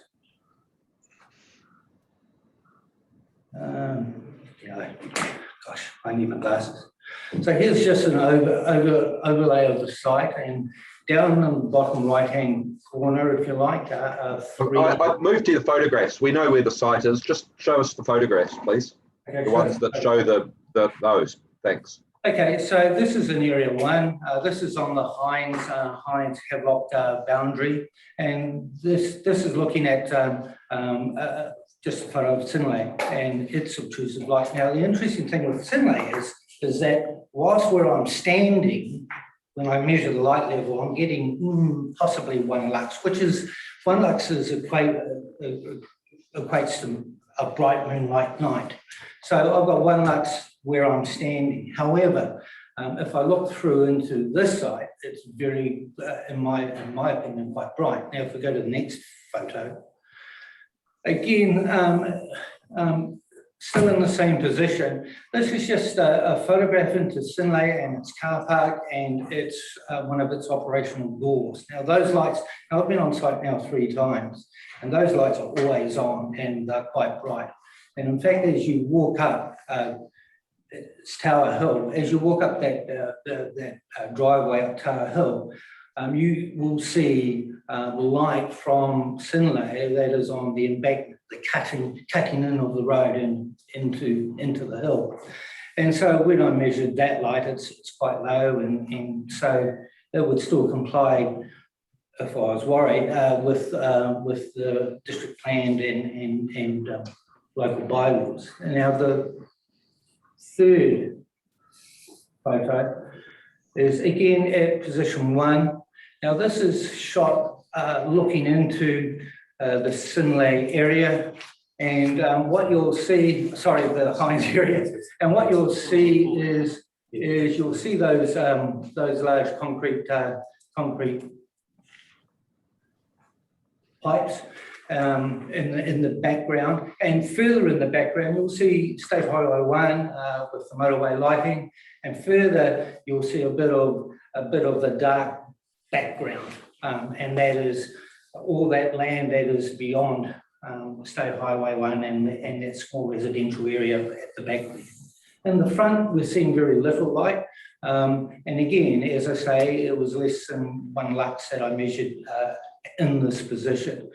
But my point here is simply this, is that whilst I have compliant light at my boundary, I am looking into looking over, if I'm looking at a vista as a potential resident roughly in that position, I'm looking at a vista that has been, the visual scene has been veiled by the Hines operation. Now, what we Can don't I stop you there? Like, I think you made your point on the photographs. I mean, we can see them as clearly as you can.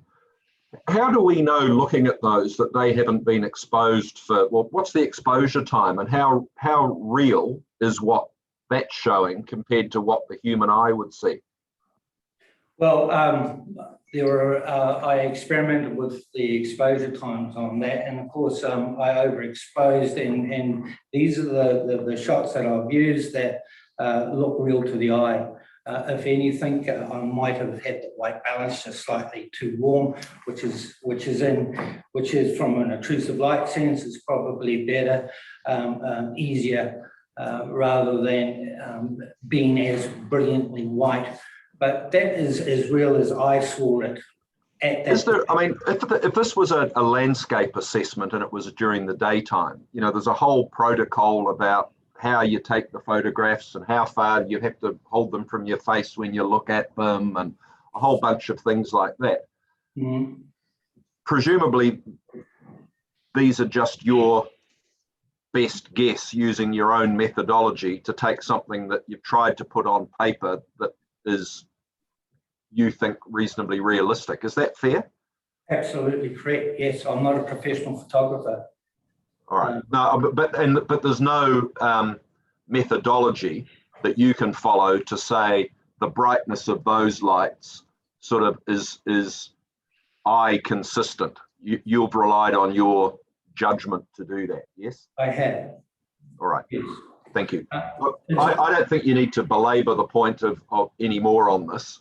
Is there anything else you want to tell us about? Yeah, as I was about to say, that black area in front of the lighting that you do see there is further expansion. It's already been worked on by Heinz. And that front area there, you will see a similar lighting effect to that of the rear, the northern factory site. So that will be fairly bright. Right. Let's see if we've got any questions. I think we understand the point you're making. Ms. Tiaho, any questions? No, I don't have any questions. Thank you. Ms. Gibb? Thank you. Nothing, thank you. Ms. Sedgwick? Only in as much as I wondered what your opinion is of the street lighting on the subdivisions, on the streets in Pokeno. And my reason for asking this is driving down the hill, it seems to me a very dimly lit town. And then you have Spring Hill, which is very brightly lit.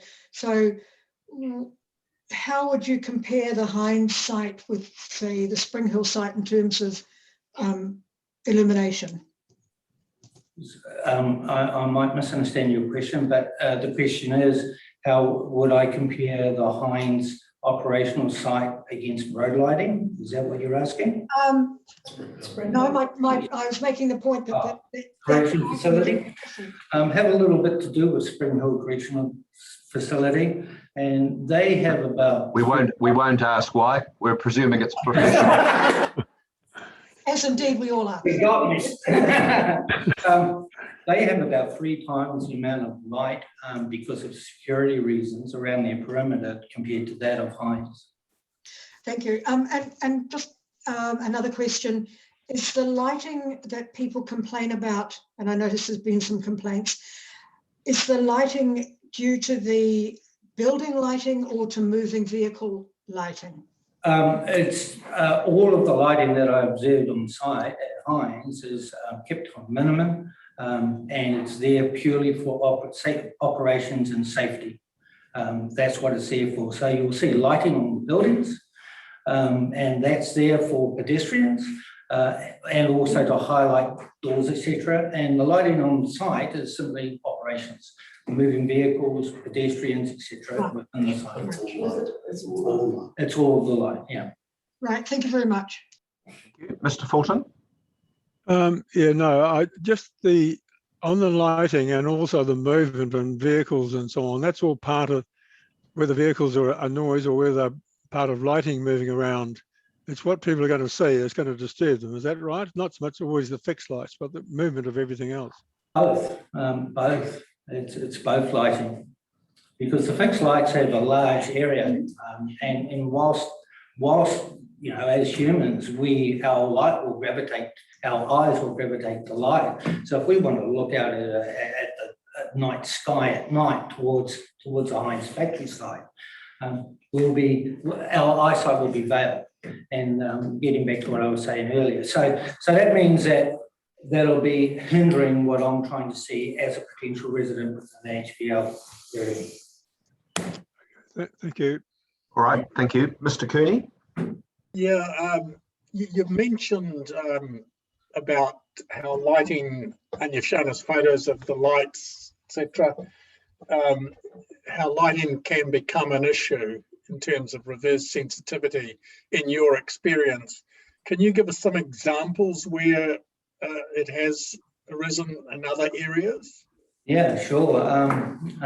In the early days where golf driving ranges were a thing, driving at night, practicing at night time, where the whole purpose of the lighting design is to light a ball so that the person hitting it can see it in flight. Now, whilst 2 kilometres away, and I'll use the Takapuna Golf, one of the Takapuna Golf driving ranges as an example, where sort of 2 kilometres away across the water at, I don't know, I can't remember what the name of that suburb was, but certainly there's no light measured at those boundaries across the water, but it was very, very glaring. And so much so that the golf driving range had to redirect their lights. Now that's one example. If I look at Carrel in itself is fine because there's no real residents around them, and the residents that are work for the mill. And so then if I were to look at some industry within South Auckland, there has been issues, particularly with new apartments, and that's the problem that I'm seeing here is we have double-storey apartments on very little land, right close to light industrial or medium industrial zones.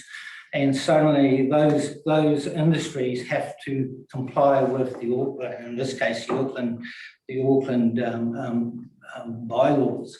So there's all sorts of reasons why I believe that you shouldn't be putting residential properties close to, adjacent to heavy industry, because you will get some concerns on light by those residents. All right, thank you. Thank you. I don't have any questions. Thank you very much, Mr. Cook. I think we might press on and just do one more before lunchtime, please, Mr. Louter, as long as the panel aren't. I've told him to be concise. You threw me.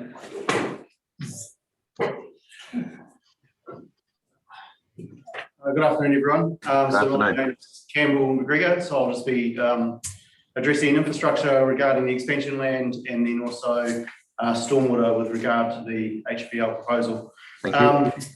So I think the only thing really I need to say on the expansion land really is that, in my view, subject to resource consent, there is ways to meet the infrastructure needs of that land, and that will be, addressed subsequently to this process. I don't really see any point going any further than that with regard to that area. So moving on, just in terms of my evidence with regard to the HPL proposal. So I guess just to summarise, so in my summary, I think I've kind of outlined that the stormwater approach has been somewhat progressive, shall we say, in terms of what was originally submitted, what was subsequently submitted under evidence, and then what was then submitted subsequent to that under rebuttal. And so I think while we have somewhat reached what I would consider a more appropriate stormwater solution, there is obviously still a number of matters to be addressed. And I think if we can you just quickly pull up Rachel's plan? I just wanted to give one example, I guess, just in terms of locations of some of the stormwater management devices, I guess, in terms of while we've kind of looked at it theoretically, as some of the other proponents have kind of mentioned, the terrain is quite somewhat challenging. So if I just zoom in, Chris, just down by number 1. So you can see here the cursor here, the land in here. So this land where there's no zoning proposed, that's zoned as, that's proposed as a stormwater management device. So you can see by the contour that in itself will be quite challenging. And I guess it's really kind of coming up with something that then becomes, I guess what I'm saying is that there is obviously some work that needs to still be done to kind of, I guess, make sure that what is actually shown in plan is actually realistic in 3D. And so I guess when you start talking about putting 8,000 cubic metres of stormwater storage on a slope like that, that obviously raises a number of engineering challenges. And while I think, as I've said in my evidence, there's technically feasible solutions, I think there is probably a bit more work, obviously, that needs to be done, and that potentially is obviously appropriate. But I guess as I'll come to, one of the key differences, I guess, with the position that I've potentially taken in my evidence and that of the submitters is when the modelling and when this should be assessed. And while the HVL evidence suggests that this can all be addressed as part of the future subdivision consents, I think this is one example, I guess, where for those kind of reasons, potentially doing the modelling now is actually a good outcome, and that you actually can then do a bit more testing as to what those outcomes might be. So just then moving forward, I suppose, as I say, the key difference, and in my summary, the key difference really is not whether the assessment should take place. So I think both parties are in agreement that we need to do some hydrological monitoring. It's really when does that take place. I think, again, my view is that, and this has been mentioned this morning already, by doing individual subdivision consents, you do end up with a bit of a piecemeal and ad hoc approach, and that doesn't necessarily lead to the best outcomes. If you looked at obviously what was done under Plan Change 24, there was a whole of hydrological modelling done, a whole of the infrastructure upgrades were obviously, although obviously, as Mr. Hines pointed out, a number of those still haven't been actually addressed, but they were at least factored into the approach to address that flood mitigation risk. In terms of then just some of the specifics, I guess, around the differences in Mr. Keithley's approach, I think I think just in terms of in the final pieces, sorry, so 2.7 in my summary evidence, it says, therefore, any further catchment modelling or update to the current SMP is not required prior to rezoning because the upstream development will still be in line with the SCMP assumptions. Well, I think that could well be the case, but obviously the rest of the catchment isn't actually remaining as it exists under the current SMP. So I think obviously those areas, if they are going to be extensively modified as is proposed under this current plan, then obviously looking at that whole catchment-wide assessment, I think it's appropriate that we do that either now or part of, if there was a structure plan process, then obviously as part of that process. And therefore, I still remain of the view that obviously the hydrological modelling should take place in advance of this rezoning process. And while I agree again that the works that Mr. Keithley refers to under paragraph 3.13 of his evidence, where he says the SCMP works identified will require resolution regardless of the rezoning outcome. I don't agree with the statement at 3.12 that suggests that because of the chosen stormwater management strategy of HVL, they don't rely on completion of these works and therefore they're unrelated to the rezoning. And that comment, in my view, doesn't actually align with our agreed opinion that a catchment-wide process is actually the best approach for stormwater management and controls. So I think I've obviously skipped over quite a lot of things, but tried to be fairly succinct around that. And yeah, happy to take questions around this. That's very helpful, Mr. McGregor. And just to say that, we don't want to hurry everybody, but we have read the material. So the way that you've approached this has been helpful to us, as opposed to trawling through, information that we have read and are pretty familiar with. So thank you for the way you've presented that. Let's see if we have any questions. Ms. Sedgwick? No, indeed, it was helpful. Thank you. But I have no questions. Thank you. Ms. Tiahu? No, thank you. Ms. Gibb? Nothing from me, thanks. Mr. Fulton? No, I have nothing. Thank you. Mr. Cooney? Sorry. Are you suggesting a catchment-wide plan for the whole of the Pokeno or just around the HVL Hines area? Well, I mean, I'm assuming that, I'm stating a catchment-wide approach. So some of the catchment of the Hines and HVL site does form part of the Tangata Whiora, sorry, pronunciation not my strong suit, but part of that catchment that does then flow down into the Pokeno kind of amphitheatre, shall we say. But the land to the south actually flows down another gully to the south of the Hines land. So there are two separate catchments there, but regardless, the catchment-wide approach, in my view, and it does come down to the scale, I think, of development. You'll note I'll probably be, in terms of my approach as I've taken with the expansion land, I haven't necessarily said that needs approach prior to change. And that really comes down to the scale of what is proposed and I guess HVL's land obviously is in single ownership, which potentially does make things slightly easier, but when you take in the rest of the catchment, obviously there are multiple landowners.